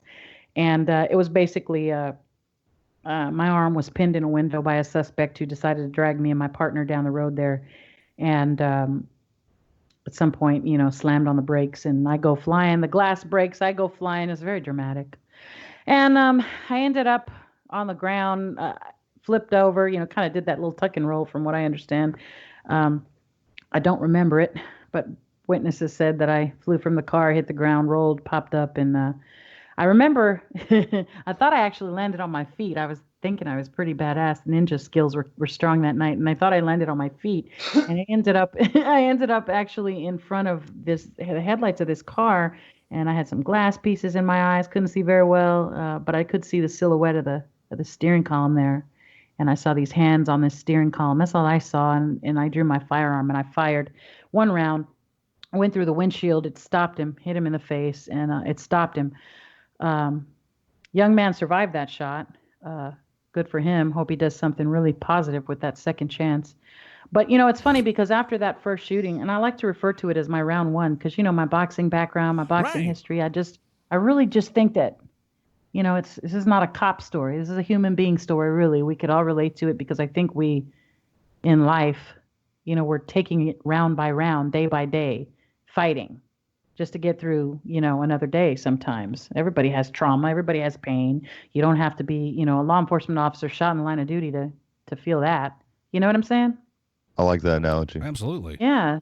So everybody's like fighting round by round just to win the fight, right? Some people proves to be too much and they give up. And I guess that's why I do what I do. I mean, I don't guess, I know, because I hope that I will be able to change that mindset or help change that mindset in people. But, after that first shooting, I really had this gut feeling, man, that it was going to happen again. I used to sit around in my closet before work as I was getting dressed, had this big walk-in closet. My husband would come in, he'd find me sitting there, he'd be like, "What's wrong?" I'd say, "I don't know, man. I just feel like it's going to happen again. It's going to happen again." And I really wasn't willing for it to happen again. I didn't want it to, but I felt like real heavy in my stomach that it would happen again. So I spent the better part of that year really preparing. We've already established cops don't make a lot of money. So another big, elephant in the room is that, we don't always get enough training either. And I know you guys can attest to that, right? Right. There's not always room in the budget for that, which is really sounds crazy, but that's just the way it is. And so I like to try to take the time to do things on my own. And there's a lot of resources out there we could use to learn and just to kind of further our knowledge. And that's what I did. I watched a lot of YouTube videos. I watched YouTube videos of officer-involved shootings, and I took from those videos things that I wanted to do and things that I didn't want to do. And especially in this day and age, we see a lot of videos where officers are dying, right? Officers are dying and it's getting splashed all over the YouTube and BlueTube and all of these things. And we're watching these videos and I like to say, let's not let these guys die in vain. Let's take from these videos and let's learn from them. And that's what I felt like I was doing for that better part of that year was I was preparing for my round two. I was preparing for this opponent I knew that was going to come. And on October 26, 2013, I initiated a traffic stop on this car. 3 MS-13 gang members in it. I didn't know that at the time. I don't know what part of the world that you worked out of Redleg, but are you familiar with MS-13? I am familiar with MS-13, although there's not too many of them in the greater Memphis, Tennessee metro area. Okay, that's where you're at. Okay. Right. Yeah, it's it's a violent. Most people know anyway, but it's a very violent, dangerous Latino gang. They hail out of areas like Honduras and El Salvador and things like that, and we've got a big, large group of them here in the Houston and surrounding areas here. So that's who was in the car, and you know as well as I do, we don't always have the luxury of knowing who we're pulling over, right? Right. So I go ahead and. This car catches my eye. They're at an intersection down the way, and it's 3-something in the morning, so there's not a whole lot of traffic. I can see all the way down to this red light and see that this car kind of sitting idle there. It's got its left blinker on that I can see from the front of the car, but it's not in the left turning lane. And yeah, there's a lot of little things going on there that I figured it could be. It could be a driver drunk at the wheel, passed down, because that never happens at night. Right. And so, it could be car trouble. It could be somebody that's casing the area looking for somebody to victimize. And so I didn't know what was going on there, but I saw enough of minor traffic infractions to initiate the stop. So I did. I stopped the car. They pull into this really small trailer park area in Stafford, and we end up having this real short dialogue. But in the moment before I walked to the car, and I'm kind of skipping over a lot of minor detail that really stands out in my head because I really don't know how much time we have, to be honest with you. 30 minutes. Okay. Well, I tried to really assess what I could assess from where I was at, decide did I want to make a passenger approach? Did I want to make the driver's side approach? All of these things, because this is what we have to do. We have to assess so many things in the course of our work, right? Right. I don't think the public understands how much goes into every little thing that we do. And I decided to go ahead and make this driver's side approach. I'm walking up to this car. I can see this driver. He's hanging out of the window there, and he's rubbernecking for me, looking for me. Y'all know what that means, rubbernecking, right? Right. And he's looking back at me. I'm looking at him. I have my spotlight shining on his face. I can see that he's looking down at me. He's looking up at me. Then he looks down at my firearm. He looks up at me. He looks down at my firearm. And so I went ahead and decided that I would engage him in this nonverbal communication that we were having there. And I went and disengaged the first locking mechanism on my holster. And it made this really loud click in that silence of that night at that point in time.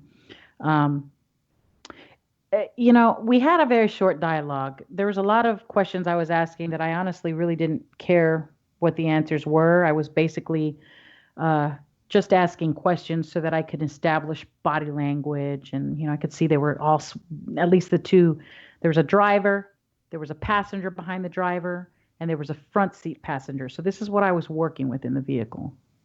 And I could see that the rear window of the rear passenger was halfway down. I remember looking at it and thinking, well, I'm not going to put my arm in that shit. Been there, done that, right? Yeah, I'm not taking that ride. These are literally things that go through your mind, I'm not put my arm in there. So we have a short, yeah, exactly. Exactly. We have this short dialogue and I remember the driver leans to his right, just real slight, and he mumbles something to the driver. And I tell you what, and everybody that I've ever had in the car with me that I've ever trained, I used to always tell them, if you could take 2 things out of your police work, you'll be good to go, man. Like if you can take your ego and emotion, not too much emotion that you're not compassionate for people, right? But so that you're not responding to threats on your life from an emotional perspective, you dig? You know what I'm saying? Yeah, so, try to keep it clinical. Yes, you have to be focused. So, you want to take too much emotion out and you want to take your ego out of your work. And I know it's easier said than done, but I used to pride myself on being able to do that. And I think in that moment, I kind of fell a little victim to something we all kind of fall short of what we say we're all about sometimes, So I saw him lean over and he mumbled something to the driver. And I was like, what? I know he's not plotting on me up under my nose, right? So I leaned forward and I was like, what did you just say? And I had, up until that point now, I had taken a really good position that I felt really comfortable with. Tactically, I felt was great. My body was positioned up close, up against the, just just behind the rear window of that car. So kind of right in between the rear tire and the rear window, rear passenger behind the driver. That's where I was.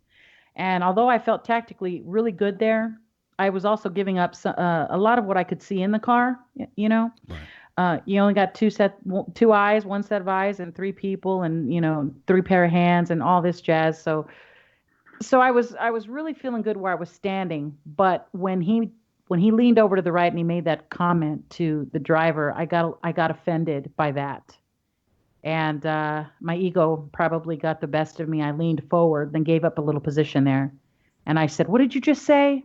And it was at that point that the front seat passenger whips around from the front passenger side, and he kind of leans in between the back of the driver and the front of that rear passenger that was behind the driver. So if you can imagine that, he's whipping around, leaning in between there.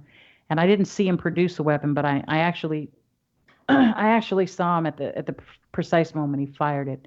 I saw that muzzle flash shoot out at my face, and the bang of it, the gunshot really loud. My left ear immediately starts, with that high beep, that really high ringing, and Yep. that was so loud it was almost debilitating to me. To be honest with you, that was I had heard ringing in my ears before. I was in the Marine Corps.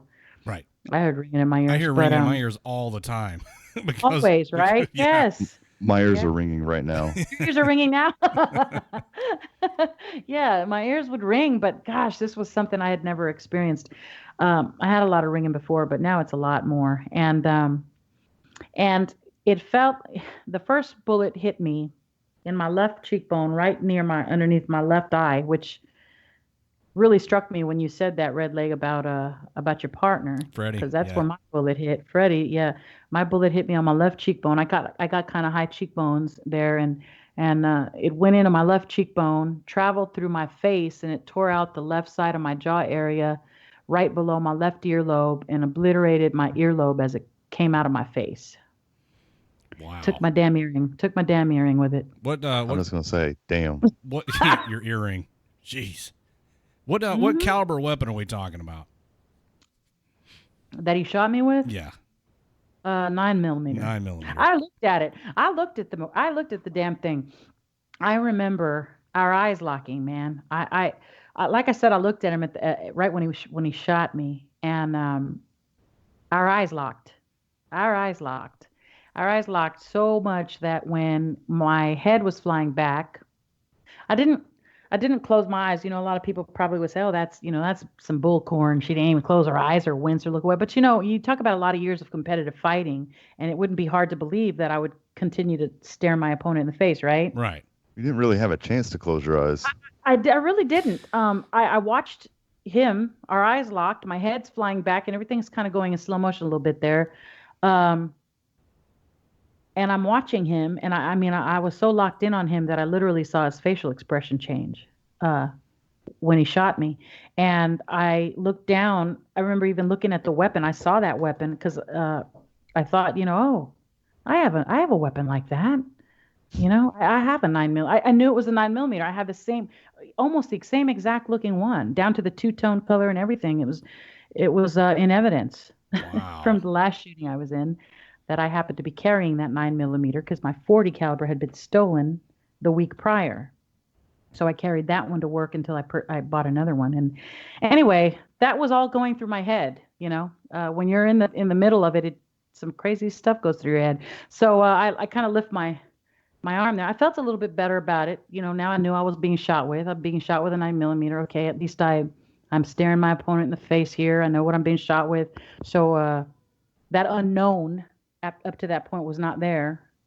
I lifted my left hand in kind of a defensive mechanism to block, much like in boxing. Right. Because I'm a firm believer in you're gonna go back to what you know. When the poop flies, right? When the shit hits the fan, you go back. You resort to what you know. And if you don't know what you're doing because you never put yourself there, you're not gonna respond. And so I went up to block the left side of my face, I think, from all my years of fighting, and I started to turn to my right to do a tactical retreat. I was drawing my firearm, and that's when the second shot hit me. Second shot hits me, goes into the left side of my left breast. I remember thinking, oh my God, my vest didn't catch that one. And I could feel the burning and the pain. Obviously, it knocked me back about 3 steps. I counted them. Because in boxing, I used to count my steps when I was getting ready to do a nice counter punch combination. And I started counting my steps. I could feel the little blood trickle, what felt like blood trickle down the left side of my rib cage. Oh my gosh, it hurt so bad. Burned. I'm counting my steps, 1, 2, 3. My legs, they wanted to give out. And I just kept saying, don't go down. Don't go down. It was wild. It was wild. It was wild. I mean, once those assholes hit you once, I mean, it's kind of fucked up. It's really fucked up. They shot you in the first damn place. But once they had that first shot, why the fuck didn't they just drive off? What the fuck were they trying to accomplish by hitting you again? You were disoriented. They were trying to kill her. No, That's some bullshit. Actually, I'm actually pissed that they drove off. That was a source of a lot of my anger because, in my mind, I feel like this. You initiate this gun battle with me, and then when I engage you back, because I did. Now you run. You run like a little bitch. I'm sorry, but that's the way I felt about it. Now, you said you saw the expression on the shooter's face. Yes, I you did. saw his expression change. Was it kind of an expression of amazement, like, wow, I just shot her in the face and she's still on her feet? Or what? I mean, because that would be my expression if I shot somebody in the face and all they did was, their head went back and then came forward and their eyes are still open. I'm like, I got to admit, I probably would have ran too. Yeah. Hey guys, I think we ought to go. Yes. She's still staying to drive. This is not a human.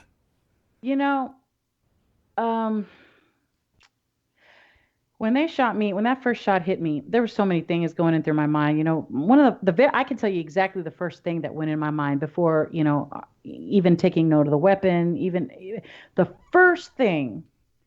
Once it was like, bam, boom, I'm feeling this like I felt like Mike Tyson, what I would imagine it feels like to be hit by Mike Tyson, right? But my head goes back, and you know what I thought? You know what crossed my mind? I thought to myself, it's happened. It's happening. It's happening.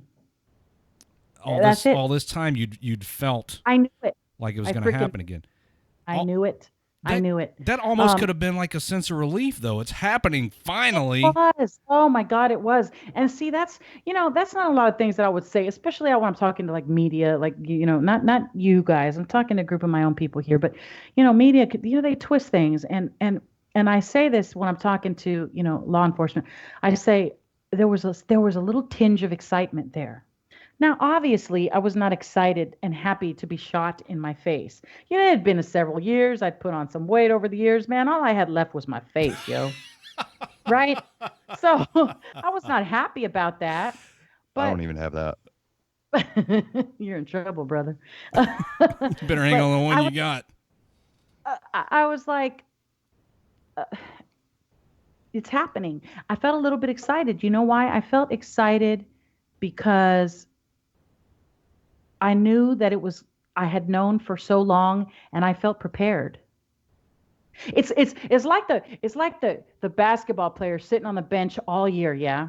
And your franchise player at the last game of the season is hurt or whatever. They pull him out. There's 2 minutes left of the game. They send this kid in. Nobody knows who it is. He's just supposed to go in there and be one of the the number of men supposed to be out there, right? Right. And he goes out there and he freaking blows everybody away. He blows everybody away. And people are like, and he's dunking and he's doing whatever it is they do, right? And everybody's like, oh my God, who is this person? And then the next day, everybody's talking about it, right? This kid, he prepared for that, or this person prepared for that. I mean, he didn't just get lucky. He prepared for that. And so that's kind of how I feel. Like I felt when I say I felt a little bit of excitement and relief, kind of like y'all were just saying, because I felt like I knew this was going to happen, and it did. I took the 2 shots. That first shot takes me, boom. I'm like, damn, this is happening. Okay, let's go, right? Let's go. Then I raise my hand. I start, going to do this retreat, and then boom, the second shot hits me, knocks me back 3 steps. I'm like, don't go down, don't go down. I count my steps. 1, 2, 3. I remember on that third step, I whip around, much like I did in boxing, when I threw one of my favorite counter punch combinations, which was a right uppercut, left hook, right hand. And I returned fire, right? So we have this gun battle going on, and they take off. And I'm like, what? Really? They take off. And I remember just feeling completely angry. I was furious. They terrorized the people who live in this small little trailer park. These people don't do anything. They've never caused us any grief. They go to work. They come home. We never had any problems there. So I was really angry that they did that, and that they thought that they could just shoot me and drive away. Like, and I was going to lay there and die. We're not done. We're not done. Where are you going? No, Right? exactly. And then the warrior inside of you is like, hey, you wanted to play. Come on. Mm-hmm. Yeah, you started this. And guys, I know this was like a big deal and it was amazing to a lot of people for whatever reasons. But honestly, the majority of cops I know that I work alongside, side by side, would have done it that way. They would have done it that way. They would have assessed themselves and hopped in the car and pursued. I really do believe that. And that's what you did.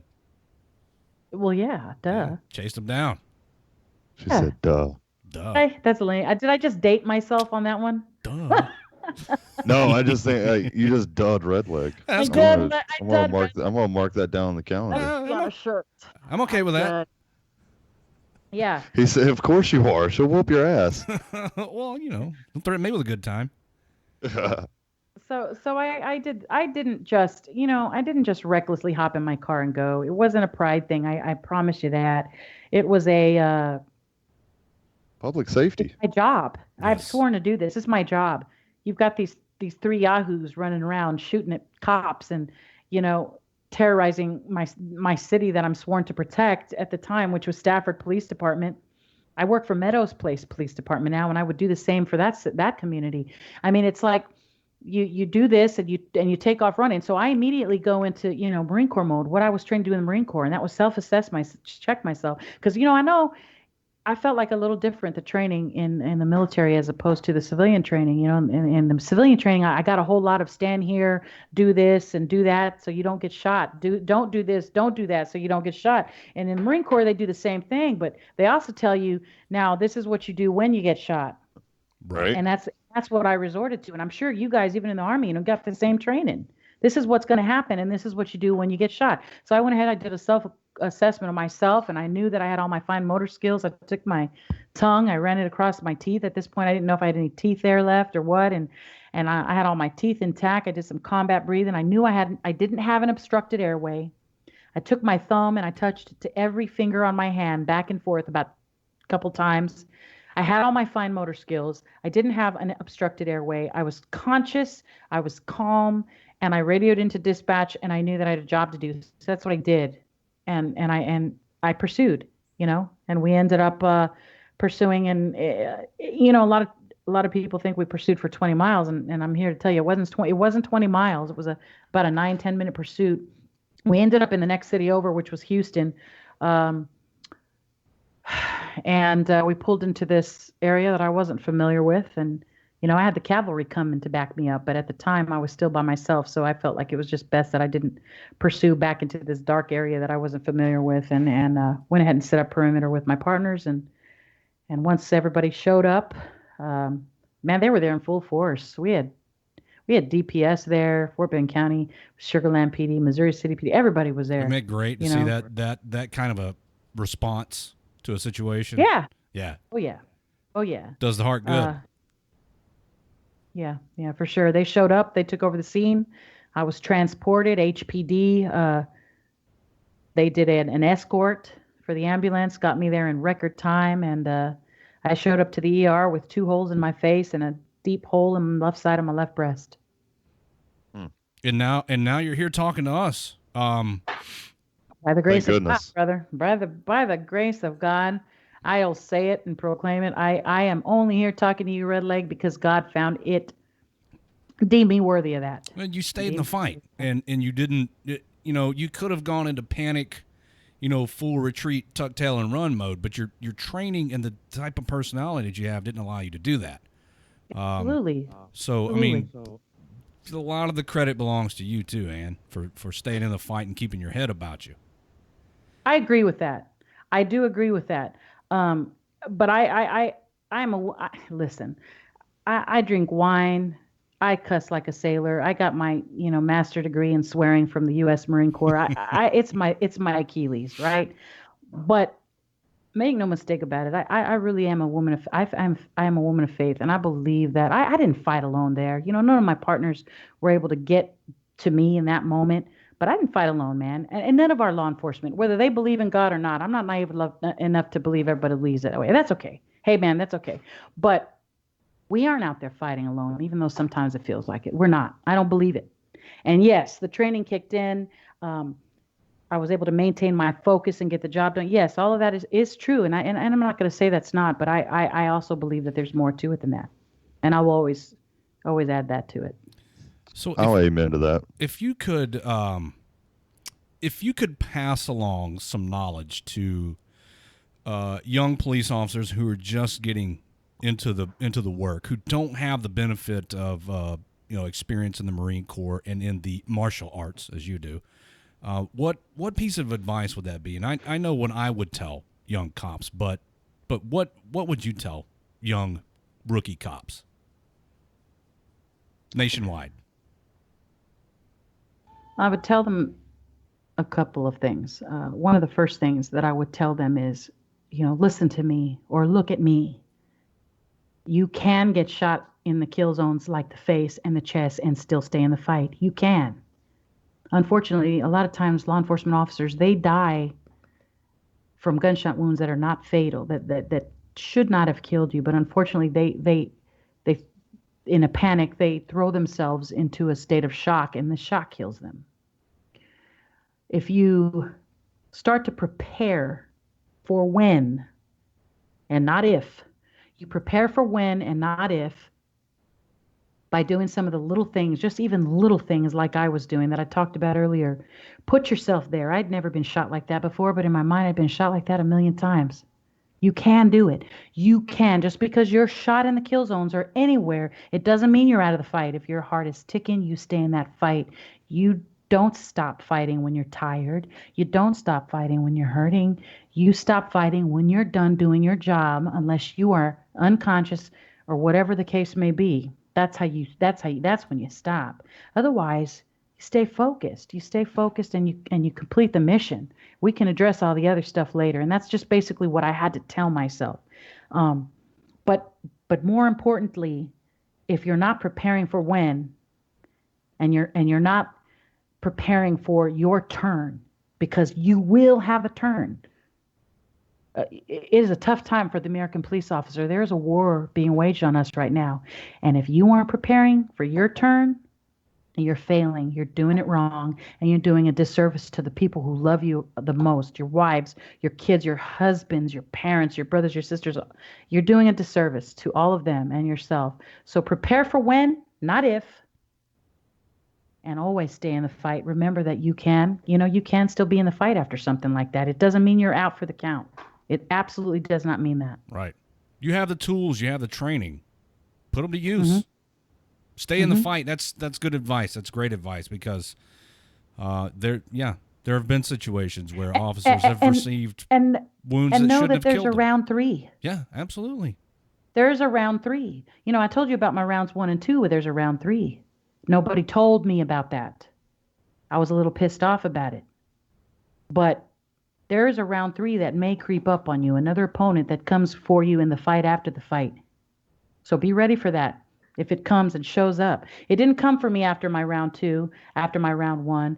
After my round 1, it didn't come for me. So I underestimated, its ability to come for me in round 3, but it came for me. Post-traumatic stress came for me, and I wasn't prepared for it. So I would say prepare for that opponent as well, and be ready to fight that fight, because I have found, and from my own experience, it was tougher than taking those 2 shots. The fight after the fight, that was the toughest part. That opponent's running rampant through the ranks of military personnel and first responders nationwide, and it's a tough opponent.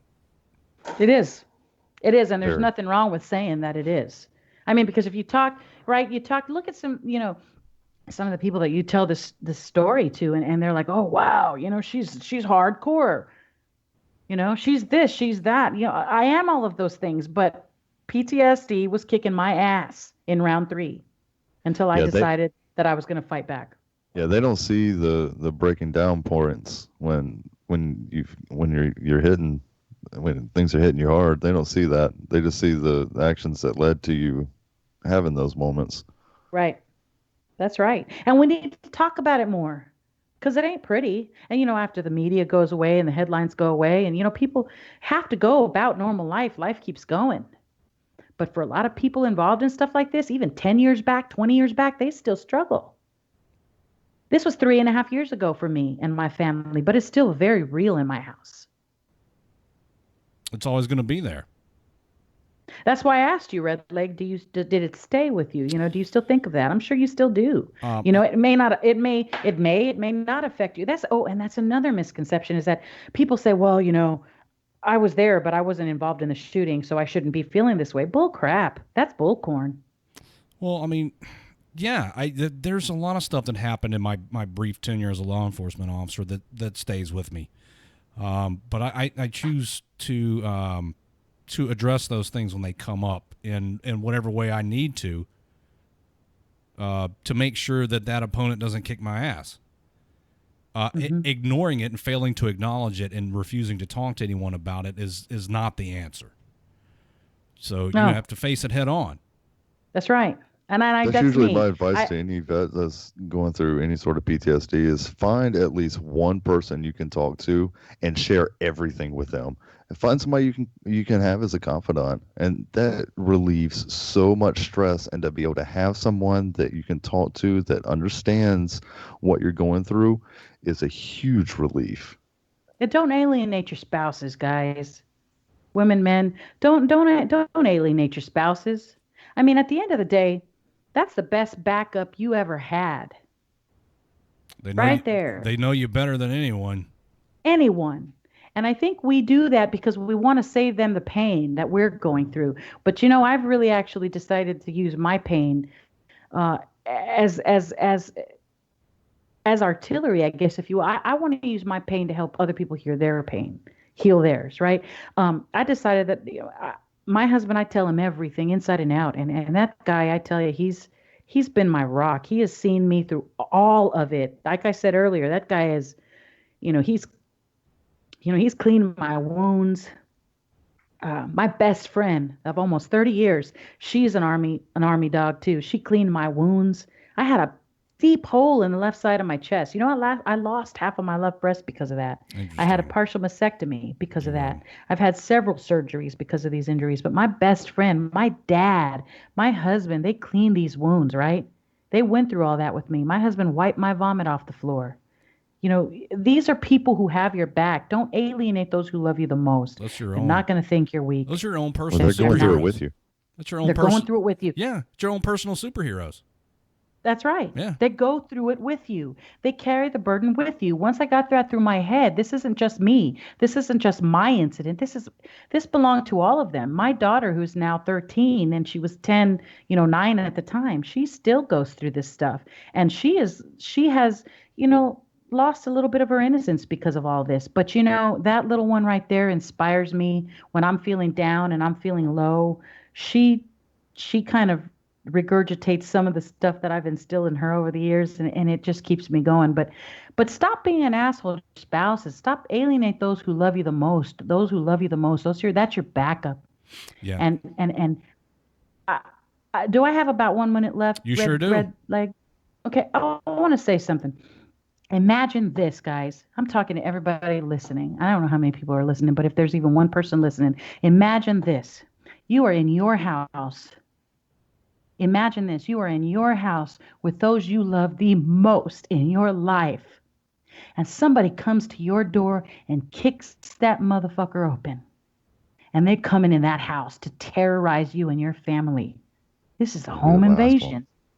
What are you going to do? You're going to rush to, I know what the hell I'm going to do. I'm going to rush to that door. I'm going to start fighting. Eyeballs will be gouged. If I have my firearm bullets will be flying, but I'm going to fight, and I'm going to fight. And if it turns into a 2-minute, a 3-minute fight, we're going. It's a battle of wills because that mother is strong, and he's trying to come in and get me and my family. And if he gets past me, he's going to rape my daughter. He's going to kill my husband. He's going to slice my dog's neck. All of these things I'm thinking, and I'm fighting, and I'm fighting, and I'm fighting, and I'm so tired. I'm so tired, and I feel like I can't fight anymore. What am I going to do? Am I going to lay down and quit? Nope. No, right? Because we're going to feel like we want to. I know you felt that way, right, brother? Absolutely. Yeah, you want to lay down and quit. I had those days. I am guilty where I don't want to do this no more. I don't want to be strong. I don't want to fight. Screw that. Keep that shit to yourself. I want to roll up in my foxhole and leave me alone. But imagine that. And you're fighting this person. This entity is trying to come past you and terrorize your house. Are you going to lay there and let him get past you? Or are you going to keep fighting? You're going to keep fighting. Because if you lay down, that's it. Yep. But that's PTSD right there. That's PTS. Just because you have PTS doesn't mean you have PTSD. They're two separate things. And just because you have PTSD, it's not a death sentence. Because guess what, guys? PTSD is not a mental illness. It is not. It is a brain injury. And it is not a mental illness. You can fight back. You can fight back. You can continue to fight back. And I had to look at it that way. I had to look at it that if I lay down, this thing is going to come into my house and it's going to wreak havoc on my family. My daughter started having nightmares. She had anxiety. I mean, it was bad. It got bad. My freaking dog was depressed. My best friend would come down. I would cry in my wine. I mean, it was tough. My best friend struggled because she loves me and she hated to see me straight. It triggered my father's PT. I mean, it was affecting everybody. And I had to realize that nobody could stand up to this like I could. It had to be me. And I had to do it. And I did. And it didn't happen overnight, but I started to do the work. I started to do the research. I started to educate myself on post-traumatic stress, how it works, how it affects the body, how it can affect my family. And I was like, oh, kind of like when I looked at that pistol and I was like, oh, okay. It's a 9mm. I get, I'm okay. The same thing. Once I started to understand what was happening and started to do the work, I started to fight back, and I'm still fighting. You faced but it head on. But I tell you what, it's not coming in my house. You faced it head on the same way you faced those three gangbangers down in that car that night, and you won that. And you're gonna win this. Well, it's not an option to quit, right? You got to keep fighting. But one thing I decided to do was allow myself the bad days. Don't guilt myself over it. Just there's going to be bad days. And I like to say this, a very dear friend of mine, Sherry, she taught me this, and I love her to death. I don't know how I would have made it through some of the nights without her, but she told me it's okay to have a bad day, Anna. It's okay to have a bad day. Just don't unpack and stay there. Well, bad days are human. If right. you go your life without a bad day, you're lying to yourself. Exactly. I just don't like people who are always smiling. I don't trust them. They're not trustworthy, are they? They're hiding something. They're like politicians. They're always smiling in your face, and they're not trustworthy at all. No, but seriously, just allow yourself that time to crawl into the foxhole. Maybe a day or two, whatever. Yep. Let yourself have it. Sometimes you got to take a knee every once in a while. Yeah. Yeah. You take a knee. Shut off. Take a knee. Drink some water. Take some Motrin. Take a knee. That's right. How many times have we seen boxers do that? They get knocked down. They take a knee. They take the count to 8, 7, 8. Hey, sometimes you may need to take it to 9. That's okay, but you better get your ass up before 10. Yep, because you're not out. Right, and you're not alone. Oh my God, not alone. Nope, because we're here. That's one of the I guess services that WTF Nation Radio provides. We're here. Gather around, everybody. Let's talk. Man, what you are doing, I got to tell you, I'm a fan. I'm not embarrassed to say this, but I wished I would have known about it. I didn't know about WTF Nation Radio before this. I'm a fan. I'm going to listen in more. I think it's freaking awesome what you guys are doing. And I think if we just band together and we continue to support one another, I mean, because I'll tell you what is what a lot of law enforcement officers are feeling is like a lot of times we say, hey, we're a family, we're this thin blue line. You know, our military veterans, we all say we're family. We call each other brother or sister. But when it gets down and it gets hard, what the hell? Where is everybody, right? We're right here. We need to be about it more. Yep. We need to quit saying that we're about it. We need to be about it. And we need to support one another through, through social media, through shows like WTF Nation Radio and Mission 22 and critical incident stress management. And it sounds like I'm making shameless plugs, but I'm not. I'm talking about organizations who have had huge impacts on people's lives that are suffering. Too many of our brothers and sisters are dying because they eat their own gun, and that should piss everybody off. That should piss us all off. Yeah, it pisses you should me take off. that personal. Because, hell yeah. You nobody's going to look out for you like your brothers and sisters in arms. We're responsible for one another. We should be. Accept that responsibility. We should be. Your commitment to your brothers and sisters in arms doesn't end when you leave the service. And you know, Red Dog. What up, I'm Dog? thinking beer. I'm thinking beer. I'm sorry. Redleg. You know, we talked about Freddie, right? Yeah. Man, check on that brother every now and then. I do. I see Freddie on a fairly regular basis. Freddie's good people, and we always talk about how he's doing. I have my small group that I keep real close, and I always try to make myself available to those when they reach out, because I've had a lot reach out to me in the middle of the night. I travel, I do a lot of speaking, I've met a lot of people, and we're all struggling here. But if we band together, man, there's strength in numbers. There's strength in numbers. There's strength in numbers, and we are a strong blue family. We are a strong nation of veterans. And we don't need to hop on a bandwagon with any political agenda. We just need to be there for each other. Because sometimes each other's all we got. That's right. That's right. And thank you so much for your for sharing your story with us. You're an inspiration. And if anybody disagrees, you can go ahead. The door's over there. Get out. No, I'm just kidding.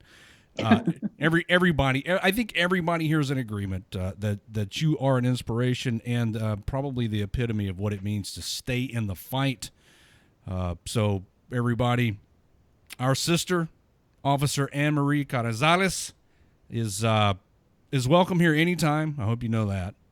And thank you, brother, because I'll be around for sure. Well, good. We're glad to welcome you into the WTF Nation Radio family. Right on. I'm proud to be here, even if I'm a Marine. Well, of course, yeah, we don't I discriminate. won't hold that against you. That's awesome. Everybody, hang tight. All right, well, I'm going to take a break. Hold on, Ann. Don't take off just yet. okay. All right. I got some more things to say to you. We're going to take a break, everybody. When we come back, I guess we'll do some party games. You guys want to do party games? Of course you do. The Facebook Live video will restart. You know the drill. Everybody that wants to play party games, stick around because there's more coming up on the Monday edition here on WTF Nation Radio.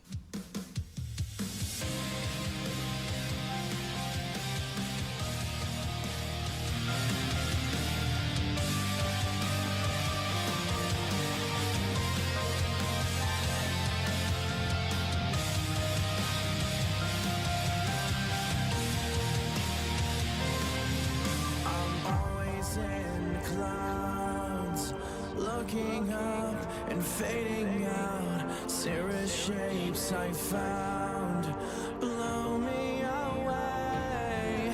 Van Allen right around, pushing through.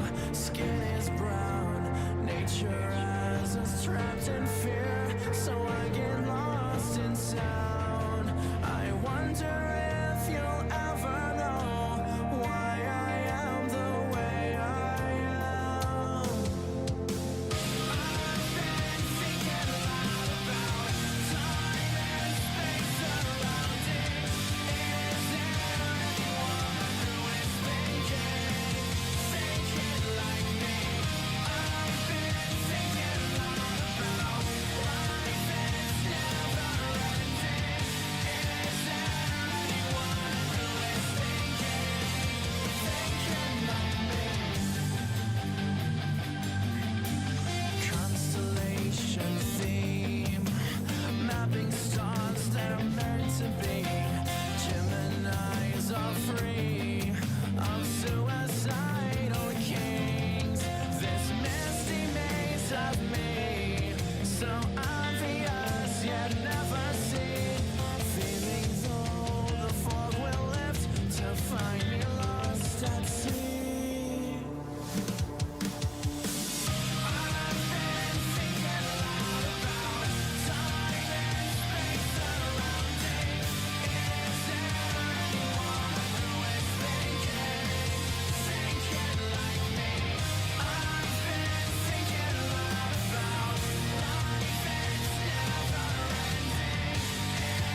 thinking a lot.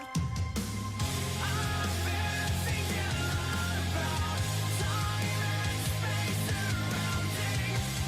Is there anyone who is thinking like me?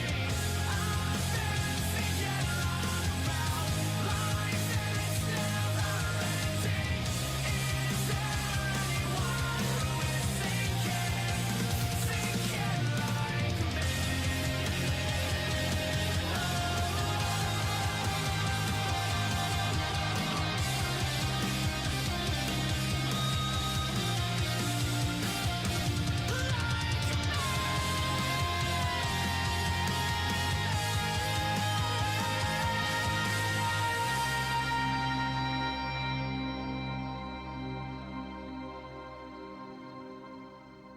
Good evening, boys and girls. This is Tim Kennedy. I'm a Special Forces sniper, a Ranger qualified Green Beret, a UFC fighter. Please listen to us and the shenanigans that we're going to say.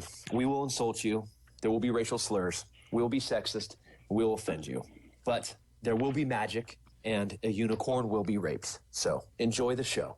Thank you for listening on WTF Nation Radio. You're listening to Redleg on the voice of U.S. Army WTF Moments. WTF Nation Radio.